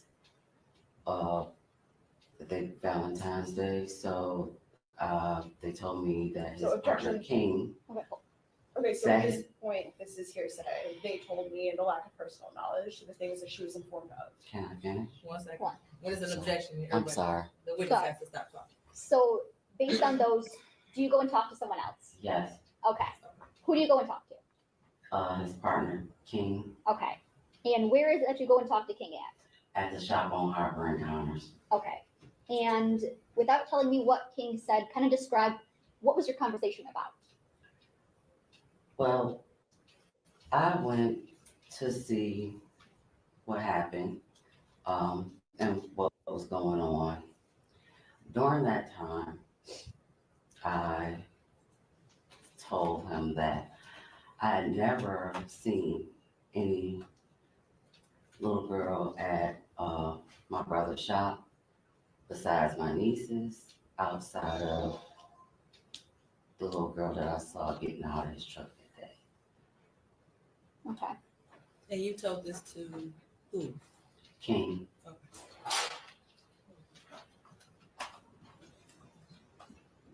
And who is King again? His business partner. Okay. And do you know his government name? I believe it's Cordero or something like that. I just always call him King. Okay. So you went and told him that you hadn't seen anyone out at the shop besides your nieces and then the one little girl you saw that one day? Yes. Okay. Did you ask him about that little girl? Well, I didn't ask him about it. After I said that to him, he told me. Objection, Your Honor, this is going to be hearsay again. Judge, it's going to go to the effect of on the listening. There could be an exception. I don't know what she's saying. So you might as well just stay standing up. Go ahead, say what you're going to say. After I mentioned to him that I had only saw my nieces and one particular little girl, he then told me that that was Naziah that I saw that day and I was there. Juanita. Yeah. Mel. So she in the chat, in the replay game. So she knew her nieces, but she ain't know the little girl. Right. But yet everybody else have already testified that Naziah would come to the shop when the kids came. Bingo. So now how are you gonna say when you went there you never saw her? If you keep going, she's also gonna state that King lived with the majority of his kids. Who has the majority of his kids? The baby mama. Which baby mama? He got 13 kids. Who had the most kids? Shannon. Shannon. Yep. All right. Keep going.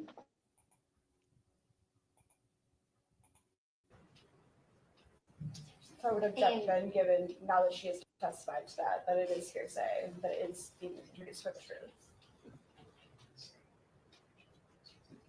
And Judge, I would say that it's actually a statement of identification.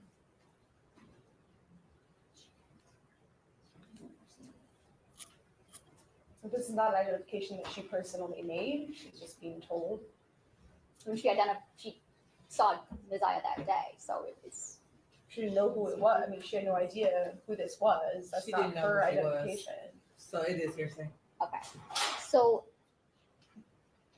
without saying what King said, were you informed of anything about a little girl that you saw on January 9th, 2024? Yes. Okay. And to your knowledge, Jarvis had told you that that was King's niece. Yes. Okay. And when you talked to King, did you have reason to not believe what Jarvis told you? Yes. Okay. Do you know your nieces from Jarvis? Sorry. That is a poorly worded question. I'm sorry. If that was your niece, would you have recognized her that day? Yes. Okay. And you did not recognize this little girl as your niece, did you? No. Okay.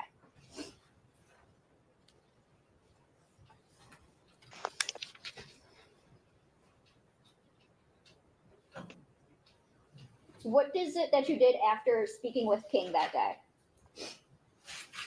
I called Shannon Harris and I asked her for Sergeant Jones' phone number. Okay.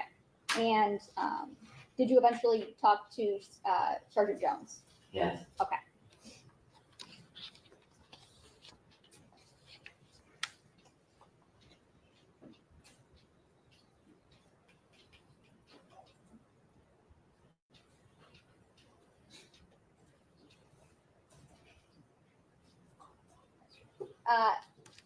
Sorry about that. What day was it that you went to the shop and saw the little girl?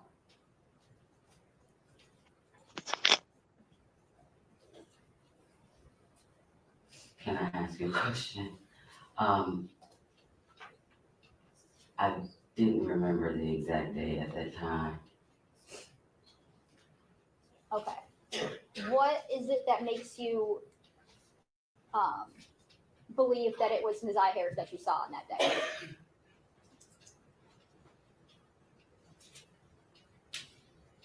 I'm not quite sure how to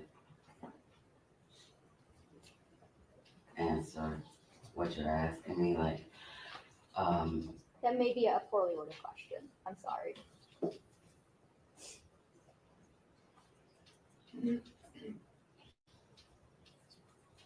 I just have 1 second, Judge? Yes. She looked disgusted. She looked embarrassed. Yeah, she looked like she could just jump across and smack the ish out of Jarvis. Right. But let me ask you this question, you and Mel and the chat.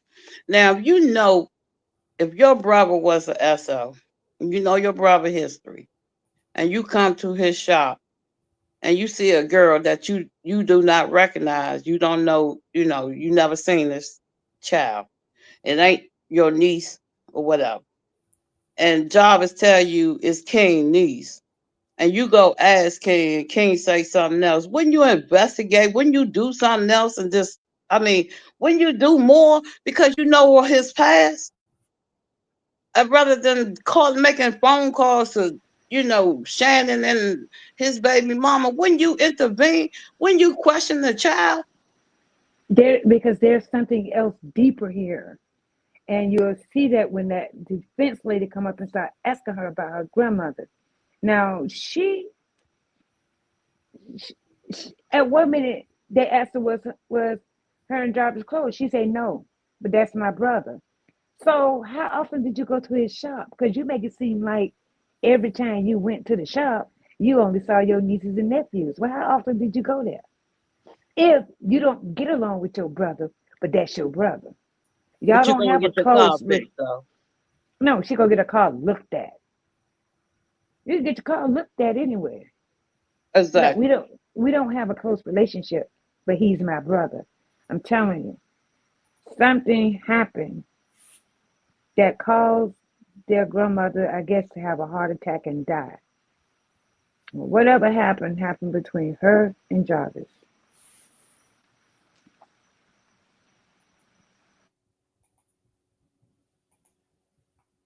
Which kind of caused them maybe to go to CPS because their mother is on crack. So Jarvis kind of wound up in the streets at 13, 14 years old. But what happened to her? But, it was a lot of people who could prevent any of this taking place. Did you come to learn of the day that you had gone to Jarvis's shop by going through the locations on your phone? Yes. Okay. And that's the day that you don't remember off the top of your head right now, but it is revealed in your phone locations? Yes. Okay. Let's see here.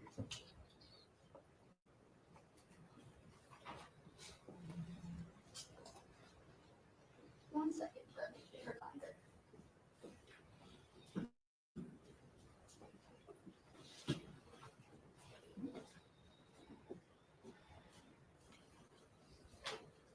Because the mere fact, and I've said this several times, the mere fact that she asked Jarvis, who's this little girl?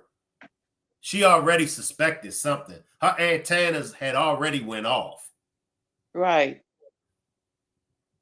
But even in that aspect, Shank, wouldn't you think she would have done a little more? Correct. What's the next question? Let's go back to a woman's intuition.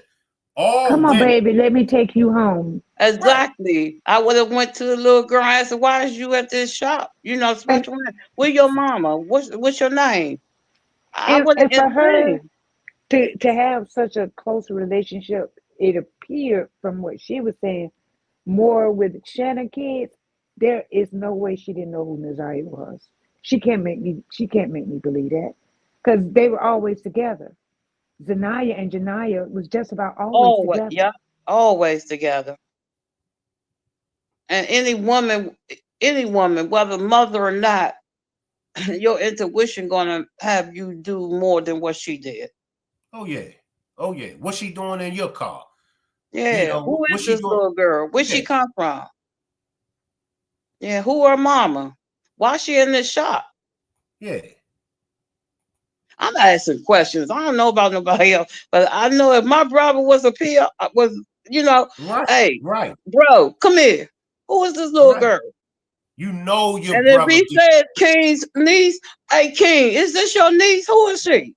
Yep. Because you know your brother get that. I know how he get down. And I'm not gonna, because I don't, for one thing, I wouldn't want anything that take place on my conscience. That coulda, woulda, shoulda gone. She coulda. on one. Pay Yeah, attention. and now if we want to talk about demeanor, body language, her face, and all that, she's the only one crying. The only one. Yeah, because she's heartbroken. I mean, come on, out there, if you think about it, you just came from your brother's shop. And let me you say see this. this little Let me say girl this. and something happened. Let me say this. That's the emotions. That's the body language that we all are looking from Miss Annette as well as Dorothy. Yep, and we ain't getting neither one of them. So she got real feelings, and because she saw this little girl and she could have done something about it.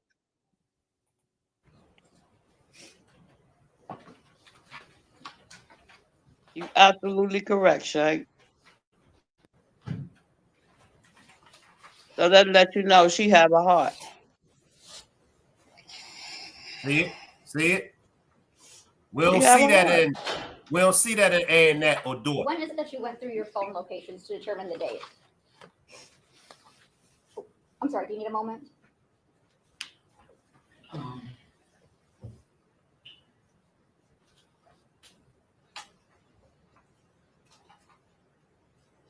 believe February, I think the 24th or the 26th. I can't remember the exact date. She can't answer the question because she know that they got something.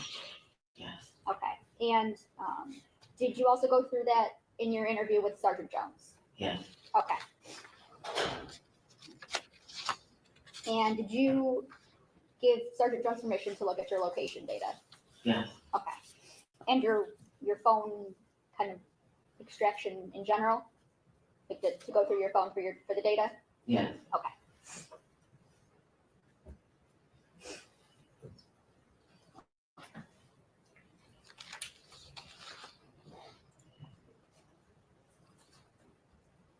Nothing else, Judge. Thanks, Chris. Good afternoon. So you go to the shop where your brother works periodically, right? From time to time, yes. You've been there prior to the day we've been talking about today? Yes. A couple times at least? Yes. And you'd been back there after? Yes. But the day we've been talking about, that's the only time you ever saw a child there? That was the only time I saw a child I didn't recognize. Okay, so you had seen other children there before? Yes. Okay, when you say that you recognize, these are who exactly? My nieces. And when you first arrived at the shop that day, Jarvis told you that he wasn't going to be able to work on your car? No. No? Did you ask him if he'd be able to? Judge, I think this calls for hearsay. They can't admit statements of the defendant. I'm looking more so from her own statement, actually. From her Let's what? start with her own statement. Okay. Did you ask him right away if he would be able to work on your car I talked to him prior to coming to the shop. before you arrived? You asked if he could work on your car that day? I asked him to look at my car that day. Okay. Did you arrive at the shop with the understanding that he would or would not be able to? I arrived at the shop knowing that he was going to look at my car. Okay.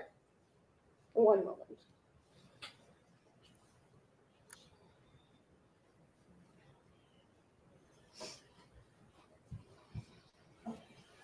And was that via text or call or some other way? Probably video call. Okay, so a video call a little bit before you headed over?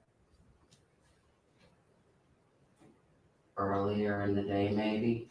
Okay. I'm not sure exactly what time. Okay, so that's how you decided that you'd go over later? He told me I could come. Judge, this is kind of all calling for hearsay in a backdoor way. The response is hearsay. Not that she necessarily asked for it, but it's hearsay. Sure, we can keep it Administrative. as her own. So to be clear, we don't need to talk about what he said to you, but you did a video call to him. And in that call, you asked if he could work on your car. You keep saying work on my car. I said look at my car. Okay, look at your car, but you asked him personally in the video call. Yes. Okay, and that was maybe that morning.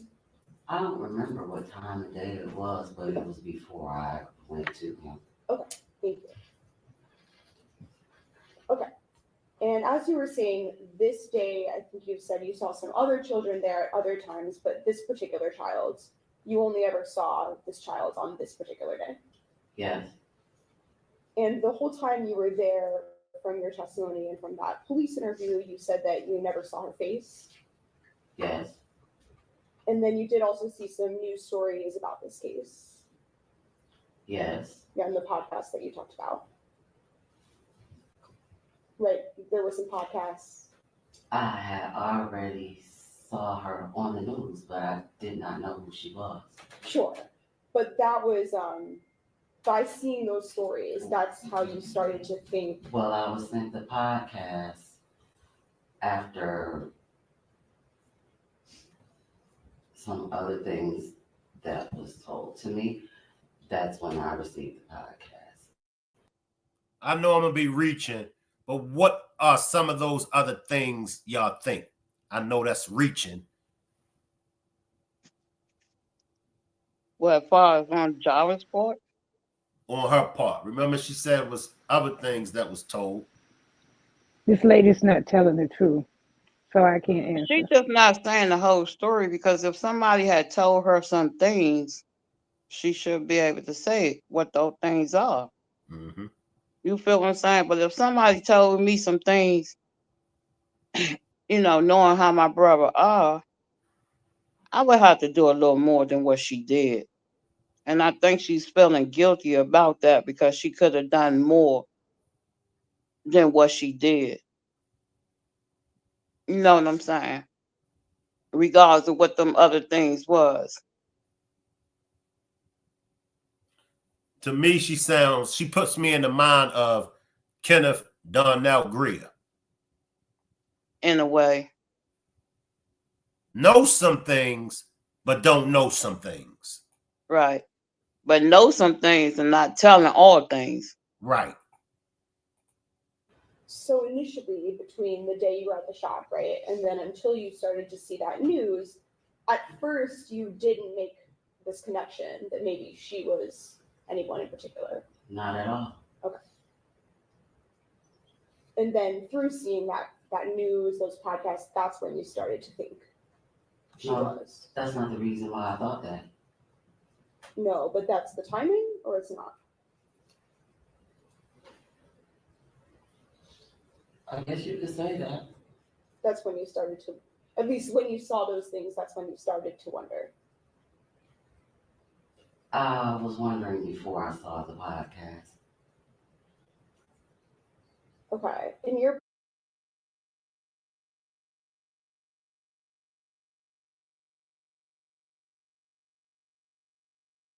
I bet she ain't slow by a long shot. She was wondering some things, right? Remember when she asked Jarvis, who's that little girl? She's always wondering. She's seen the news, but she was already wondering some things before the news, before the podcast. Yeah, but she can't actually say what she said, because that'd be hearsay. But I'm trying to see another way around how she could have said what she said without saying that she heard it from somebody else. You understand what I'm saying? Yes, ma'am. Because hearsay don't stand up in court. All right, let's get back to some more of her. That you did. Did you tell them that at first when you saw the news, you didn't really make a connection because of not having seen her face? Yes. Okay. So that interview was on February 26th, 2024, right? Yes. And you were having some trouble remembering some of the specific details from January 9th at that point? Not so much as remembering maybe the order I remembered it in. Okay, were there some times at least though when you were asked some questions and some details that you had to say, I can't remember some things? I can't remember now. Okay.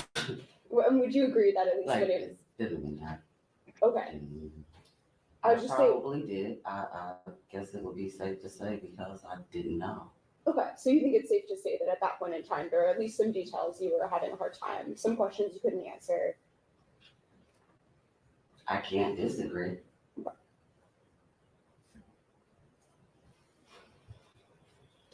And it was pretty close in time, shortly before that police interview, that was when you first started to think that maybe this girl you'd seen at the shop had been Naziah Harris. Can you repeat that? So the first time you started to think that maybe that child, the one you saw, maybe that was Naziah Harris, that was pretty close in time to the police interview. Maybe about a week or so before. Okay. I believe, does it sound right to you that I think you told the police that it was on the Thursday prior to the interview? Whatever the Thursday was after Valentine's Day. Okay. So probably February 22nd. That was the Thursday prior to your interview. Okay. And then when you were at the shop, you primarily saw this child while she was inside a truck, right? I didn't know it was a child in the truck until she kept getting out. Okay, but when you saw her, she was in a truck? I saw her getting out the truck, yes. And were you inside your vehicle?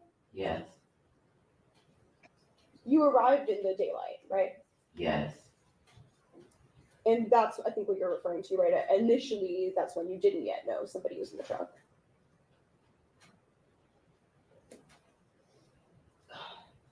Can you say that again? So at the beginning, when you first got there, right, you didn't know right away that somebody was in the truck. No, I didn't. I think you'd said before, because it was so light outside, it was a bit difficult to see into the truck.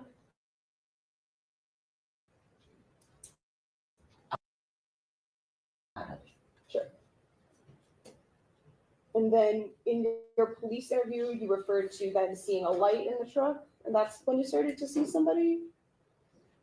Yeah, that's when the door opened. Okay, so there's a light turned on, and at the same time, a door opened?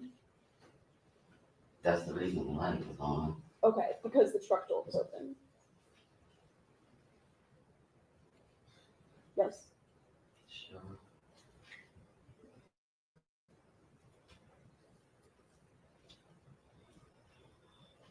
And you said that you saw a couple different times her go back and forth to the gas station? Yes.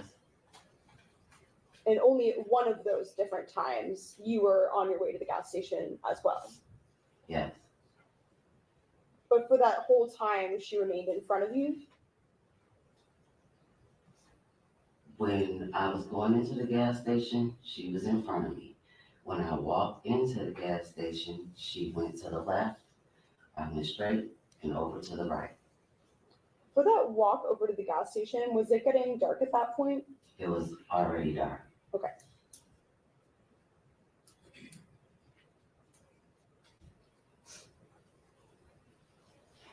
And while she was in the truck, you were not sure exactly which part of the truck this was?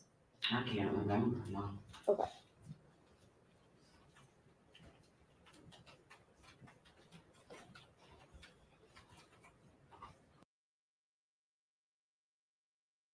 And she never asked Naziah. She never opened up her mouth to Naziah. Right, Correct? that's the problem I'm having. She's lying. That's Remember, the problem I'm having. the other girl testified, said that it was daylight when they left there. When she sat out there in front of that shop till she got back, and that's how precise this defense attorney is. I'm telling you, the defense is really good because she's asking her, she's trying to determine, because she said if it's daylight, you can't really see who in the truck unless it's night. But so that's why she keep questioning her about whether it was day or night. What she saw was she was staked out down the street when Jarvis and King pulled back up to that shop, and King said in his testimony, Naziah was in the back, and when King got out the truck, him and Jarvis, Naziah got out of the truck and got in the front seat. That's what he said. That's when she is lying, and that's why she's struggling, because she can't remember what she said, but she's smart enough to know that they already got the freaking answers. And this lady that is questioning her right now is very good. She really is, and she's got her trip. That you see, she can't remember nothing. She can't remember what she said because she can't remember the untruths that she told. And that when she first pulled up to that shop, Keenan was not there. She sat there down. That's why she said she was parked down the street. They wasn't there, and they probably really didn't see her when they pulled up. Because you have to think. First, you said you had to go ask King, could you go to the bathroom? King told you to go in the gas station, but you had already been to the shop a few times before. You should already know that. I'm just saying, I'm a digress. Yeah, Miss Parker showed that demonstration with going in the gas station. But my thing is this: only time a car light, a truck light, and most times comes on at night. Not, and you ain't gonna see it in the daylight. When you open your door of your car, you really ain't gonna see that much light in the Bingo. daylight. You will That's what see the that defense light is in saying. dark and at night when you open your door and the door light come on. But my thing is this: how can she be at that shop for that period of time and never saw that girl face? I mean, I don't get that part. And then if she walking in front of her going into the gas station, it's just me in my opinion. I was like, oh, excuse me. And Naziah had to turn around in order for me to see. Even if I just had to see her face, I would say, excuse me. Right. She would have to turn around to see why I said, excuse me. Right. She was staking out the shop, and see when she told the defense that she talked to what is his name? Vari. Javaris on video, because they can't really track video calls, but they can see the time a video call was made. That's why she was like, "Oh, I don't know what time it was. It could. I don't remember." That's why, because when you go and you start telling stuff, and then you go to court, they got texts, they got the phone records, they got all this information. But now you're stuck in that because you made a video call. They know it. They can't get no information from the video call, but they know what time you made it because it show up different on your phone bill, on the phone record. We learned that from Janquella case. I just don't understand how. This defense lady got her so twisted up, but her attitude gets worse because she's really done and overwhelmed right now because this lady that's questioning her, I'm sorry, but she got to put on their neck because she's not telling the truth at all. Why she staked out that shop, I think she already knew something in the beginning. I think Shannon may have told her that, I don't know. You know how I go through the neighborhood, oh, y'all know that little girl over there on 35th Street pregnant, and they say she pregnant from the auntie boyfriend. You know how, there's no telling. But this chick right here was staking out that shop. She wasn't there to get her car looked at. You didn't get your car looked at anyway. Trying You to can go be to autos. nosy, Mel. She was looking for. She was spying. Mm. That's why she was parked down the street, and and not up at the shop. And they said, oh, because there was other cars going in and out. They already said they only had one car, and that was a Jaguar. So everything that she said is contradicting everything because they already said they only had one car. That was a Jaguar. Well, wasn't nobody else coming up in and out Yeah, of they that. did She, say that it was only one couch because there at she that lied. time. Because she's lying. She was staking out that shop. But my thing is this: even if let's go with that. Even if she was and she was being nosy or trying to see what was going on, why she didn't intervene? Right. That's my issue. If you staking out something, you heard something prior to you going to this shop, and you going there for that reason, for that particular reason, to see what's really going on. Why not intervene? That's what I say. That's where I'm at with this. Why you didn't intervene? If you sitting in your car, you see this girl getting in and out. You know something about your brother. Why you ain't intervene? Yes. I think you referred to just one other car he worked on first. Is that all there was before you?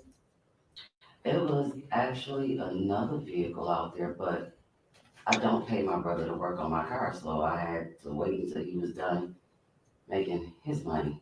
So I waited. Sure. So do you know how many cars he worked on before he got to you? I don't remember. Okay. But for some people say Shank Rock, she don't fool with Jarvis. She don't fool with her brother. But her words, she had to wait until her brother finished his paying customers before he fixed her car, right? But remember, she's not even getting her car fixed. She's just getting it looked at. Bingo. Bingo. Come on now. Which one is it? Right. And she sat out there for 2 hours to get her car looked at.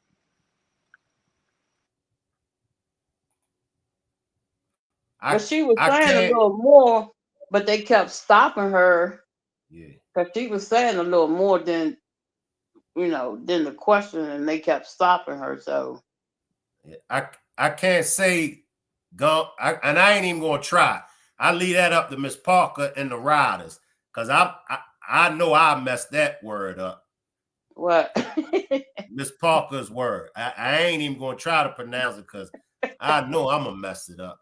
Go on, Shane. Do you know if there were any other customers present in person? I did see someone, I can't remember what kind of car it was in, but it was, I believe, a gentleman that needed to pull into the garage because Jarvis asked me to move my car out the way because I was blocking the garage. So, yes. Was this someone you recognized at all? No. So in total, other than Jarvis, or who you referred to as King, was there anyone present that you recognized that day? No, just King and my brother. She don't recognize nobody but King and her brother. Go on. Go, go on. She don't recognize nobody but King and her brother. I'm going to say it again. Go on. Yeah, go now. So as you said, the sun set while you were there. Do you know about how long it was light out before it got dark? Well, I got there about 4 o'clock. It didn't take long for it to get dark. I don't remember the exact time, but it got dark pretty fast. Okay, and then other than when you went to the gas station, were you always at the shop? What do you mean? So did you go anywhere else? No, I never left. All I did was move my car when he asked me to move my car. And once the driveway was clear, I back where I was. I didn't go anywhere else. Okay. And when you were present, not going to the gas station, were you always inside your vehicle? Yes. Were your doors open or closed? Closed. Okay, and were your windows up or down? They were up unless I asked him something. Okay, so sometimes if you needed to communicate, you just open the window? Or I would call him, yeah. Yes. And you were saying today that at one point you did speak to Jarvis about who this girl was? Yes. And when you were talking to the police about this, you had said that you weren't sure exactly what his response was. What I said was I wasn't sure of the word. Sure, that's what I mean. That Okay. You told the police, right, that it might have been King's niece, or maybe he said it's my homeboy's niece. He said it was his partner or King's niece, but he definitely said it was someone else's niece. Okay. Why would Jarvis tell his sister that Naziah is King's niece? Right, Why he not? lied right there. Yeah, why Exactly, Shank. not? I mean, and I don't. That was suspicious right there. Right. Shank, let me tell you how good this doggone attorney is. Do you know why she asked her if her doors was closed or her windows was up and down? Mm. Do you know why she asked her that? No. Because everybody know when you sit in your car in the winter and you're breathing, what happens? The windows fog up. True. Yep. Yep. I told you that they tearing her up. She's lying. I told you the defense came stronger than the prosecution. I'm sorry, but they did. That's true. That's true.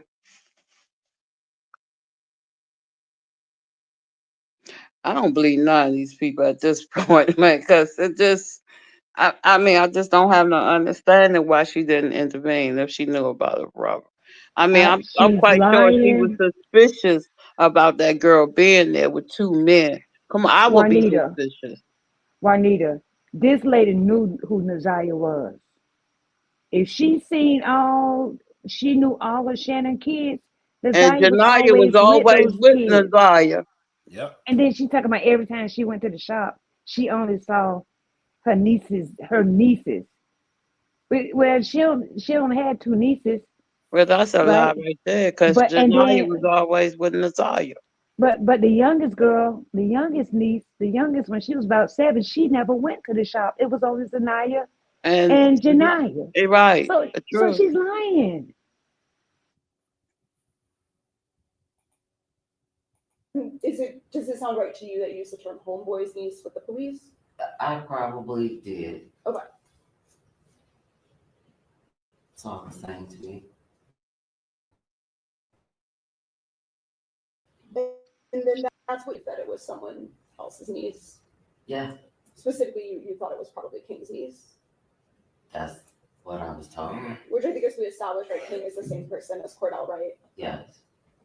And then after that, you would listen to some of these podcasts and to the news. I listened to his kid's mother, and then I watched the podcast. Okay, so those are some things that happened. Both. Yes. And then once you started to have this different information you were gathering, then you kind of started to look into it for yourself. Yes. Do some of your own investigation. Yes. And then at one point following that, that's when you decided to go back to the shop. Yes. To speak to Cordell. Yes. And to discuss some of these things you've been learning with him. Yes. You and Jarvis are not particularly close. I wouldn't say that we're really distant. I don't see him every day. I don't talk to him every day, but he's my brother.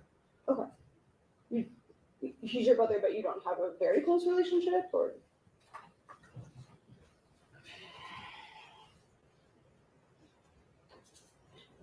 He's my brother. Mm. Come on in, Juanita. That speak volume right there. She couldn't even get a direct answer. It's either you close or you ain't. We know he your brother. We know that. We know he your brother. But are y'all close? Yes or no? You know how your brother is. But my thing is this: if she came back to talk to King to investigate, why should he investigate then? You had to go off and get information, then come back and investigate when you saw this little girl getting in and out of his truck. And it's just her and two men. And then for you to ask that question, who is she? Why you investigate then? How you gonna ask a question but don't follow up? Mm, Make that make sense. mm. What about with his children? Are you close with his children? Some of the ones that I know, So he has 13 kids, right? I have no idea. Do you have an idea of around how many kids he has? A lot, Okay. Do some of them live with different mothers? yes. How you know? And you don't spend. How you know? If she has no idea, right? Right. How do you know whether or not some of them live with the mothers? Right. Time with all of them. No, So which ones do you know? I don't want to say their names. They're minors. Okay. And I don't want to disclose their identity. Could you just give like a number instead? How many do you know? I'm counting. She got a nasty attitude. I told you that attitude got rough with this defense attorney because her back is against the wall. Really, she's lying.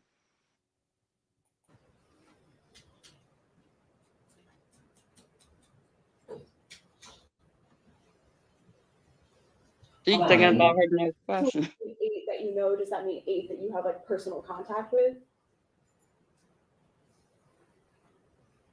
I have. Okay. When is the last time that you've seen any of them?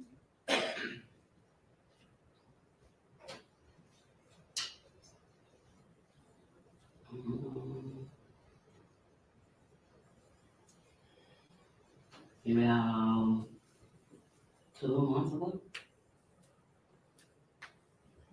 Were you and Jarvis raised by your grandmother?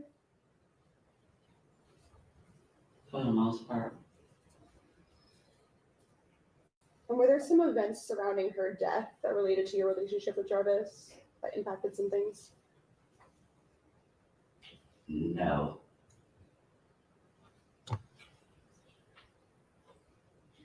Oh, I have no further questions. Thank you. Any redirect? Yes. I digress on what I'm saying. I'm telling you, something happened between her and Jarvis. I have an idea what it is, but it was all in her demeanor. You think they touched before? Yeah, and I think the grandmama might have called him or something that might have caused a heart attack.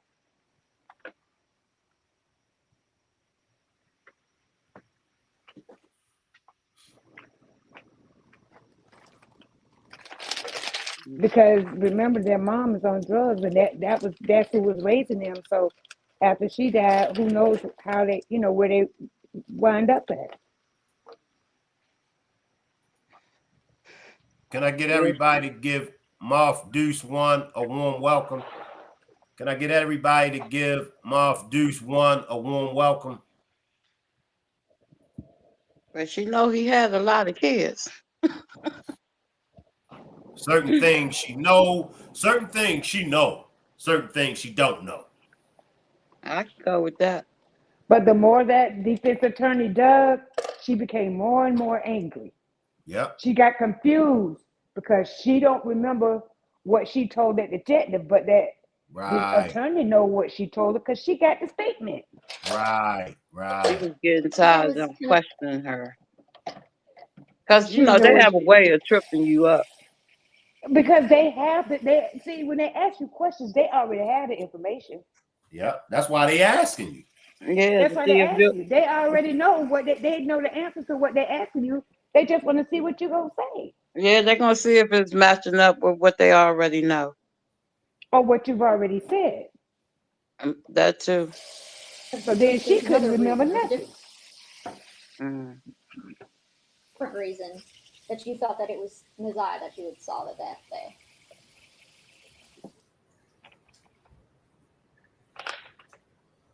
When you were starting to compile, or when you talked to Shannon Harris, and then you got the podcast. Before that, you said there was other reasons why you had thought that was Naziah. So, am I? Yes. can I What? speak for- What is okay, that? Yes. So, at the time, I didn't know. Once I realized that it was a possibility that I saw her, there were several reasons that led me to believe that it was a possibility I was there. And I didn't want to get into detail as far as what I knew before the podcast. But if you would like, I would explain to you why I thought these things. Yeah. It's up to you. Can we approach? Yes. We'll be right back.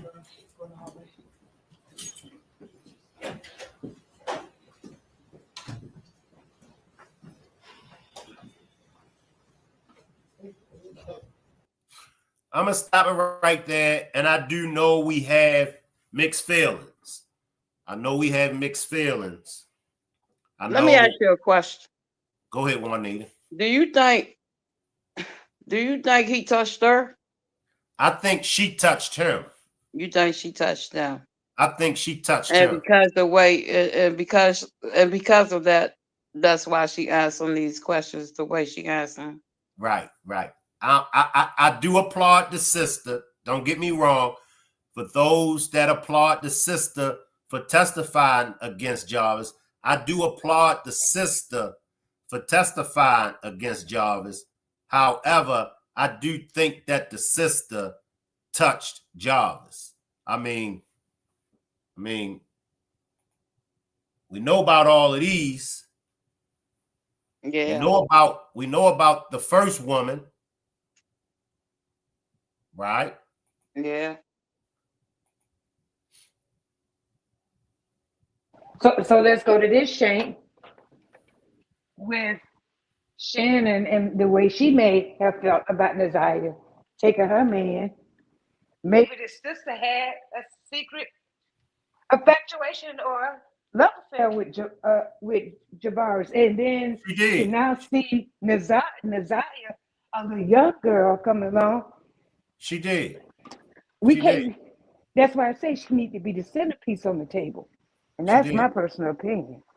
Jarvis gave these women something that they yearned for, right?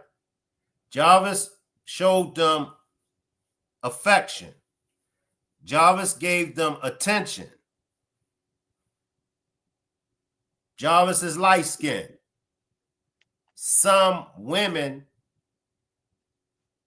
are into light-skinned men, just like some women are into dark-skinned men. But we can't just sit here and ignore how some women feel about light-skinned dudes. Yeah, and unfortunately, it's not a secret, but you can go back decades of brothers and sisters falling in love with each other. Yes. Mm-hmm. Yes. I'm gonna tell you like this. My first daughter father, he light skinned. That was my first boyfriend. But he was so conceited because he light skinned. Yep. And I hated that. That's why we didn't last long, because he just thought he was the you know. And I'm not even into light skinned dudes. Everyone after that been dark skinned. So, he knew how to pick his women, because all them women's like they dumbfounded, like they slow, like they didn't, the first man to ever pay them some attention. And even though he ain't bad looking, he ain't my type, but them women, they thrive for attention like that. Right. And go back to Miss Annette. If we didn't see that video of that party, she made him sound like it was her man. That's what I'm saying. See, if we didn't see that video when Jarvis came late and Miss Annette broke her neck to get the Jarvis. Yeah. See, so now we see Miss Annette had a thing with Jarvis. Well, with it Jarvis. was said that he was in the room one day, supposedly painting her room with the door locked. So come on, who paints a room? Why the door even closed? Whoop, there it is. And I think that those late night, early morning text messages to him, and he's saying, he's saying, meet me around the corner. I think he was talking. I think that was Miss Annette. I really Like do. Jarvis done touched everybody in the house. Oh I yeah, ain't gonna lie. yeah. All of But them. at the end of the Y'all day, he's can a touch all victim that. of those same women that he's victimizing. All of them had a thing for Jarvis. Yeah. What did Kenya say? What did Roxy mother say when I questioned her about Jarvis? Right? He's She like, oh, he finally got his. Well, she was trying to get a piece of that pie too. Bingo. Bingo. But I'm like, come on now, y'all. That's some sick But this type started of when he was a behavior. young boy. He was introduced to stuff at a young age that he shouldn't have been introduced to. Okay, Mel, regardless of all that, and I get that and I understand that. But my thing is this. Because you was, I know it happened. I see it happen, and I'm not dumbfounded to it. But because he was touched at 13, what gave him the right to go touch other people? You know what I'm saying? Okay, But so my thing is this. it's like having the flu and never getting treated for it. I get that. But my thing is this. When Shannon met him and he told Shannon about his past. Now, because of the fact Shannon then was already in the mix with it, they invited him in because he fit right in. They clicked because he was into the same thing they was doing. So nobody wasn't bothered by Jarvis' past because everybody else had a past. If it wasn't for this child coming up missing, unalive, whatever, they past wouldn't have got exposed.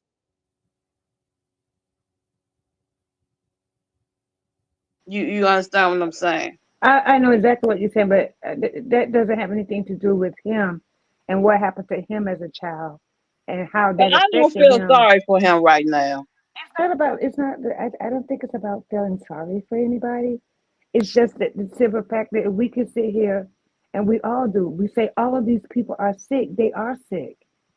But the thing about it is we can imprison people, we can put them in jail. But what processes are in jail to help I them get it deal if with they their don't mental get state? treated.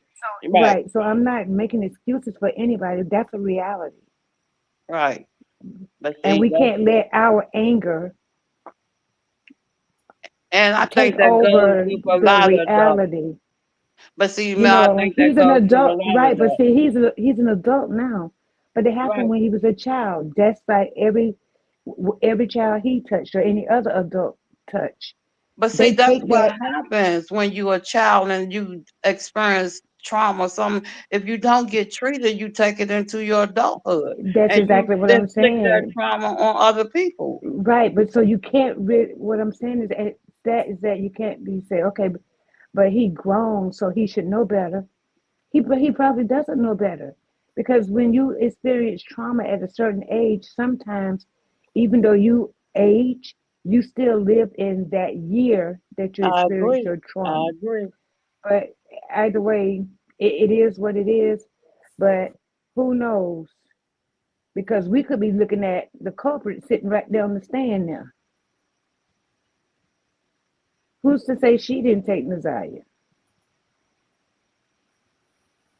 That's She true. sat there in that car and watched her. She followed her in the store. Who knows? Jarvis went and checked in the hotel. Like, I'm just saying, who knows? He probably looked around, didn't see her. He could have thought she went home or Shannon came and got her. You know, you just don't know. And that's just me kind of like, you know, we got to give, you know, we have to put everybody that present themselves as a culprit. She got to go on the table too. But to be honest with you, I think she's the centerpiece of the table. I really do. But you can tell that she struggles and she may receive some type of counseling, because I can sit there just based off my field of work and tell that she takes something. I don't know what it is that she takes, but she takes something. She takes some type of antidepressant. That's what her everything she does is like she's moving in slow motion, because she takes some type of antidepressant.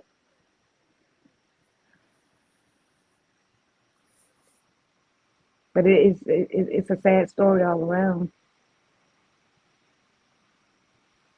Yeah, well, I know when he get up on that stand, they gonna bring up everything from his past to light. Cause when they dig, they dig. They bring all that to the forefront to get some sense of, what's really going on. Oh, when But they the have a judge child, already know it's the whole daggone family. She called the yeah. whole family out. Well, this was just a preliminary. When the real hearing start, the defense gonna have a field day with her. Oh yeah, I know. Oh yeah, I know. They going for broke. The prosecutor going, but my thing is this: Jarvis needs to start singing. He needs to start talking. Cause I don't And see, in my opinion, I see Jarvis taking the S case, yeah, but not the M. he probably is talking, but he has attorneys. That's the only people he talking to. Yeah, I get that. He gonna have to talk to Yeah, his attorney. but You know, but the whole time she testified, he never looked up at her. Never. He sat there and wrote the whole time she was there. He never looked up at her. So why would she come around Jarvis' shop to get her car looked at? I'm done. Any last words before we get out of here, Mel? No, it was a great panel, covering all three of the stories. Our race, we just got to get right.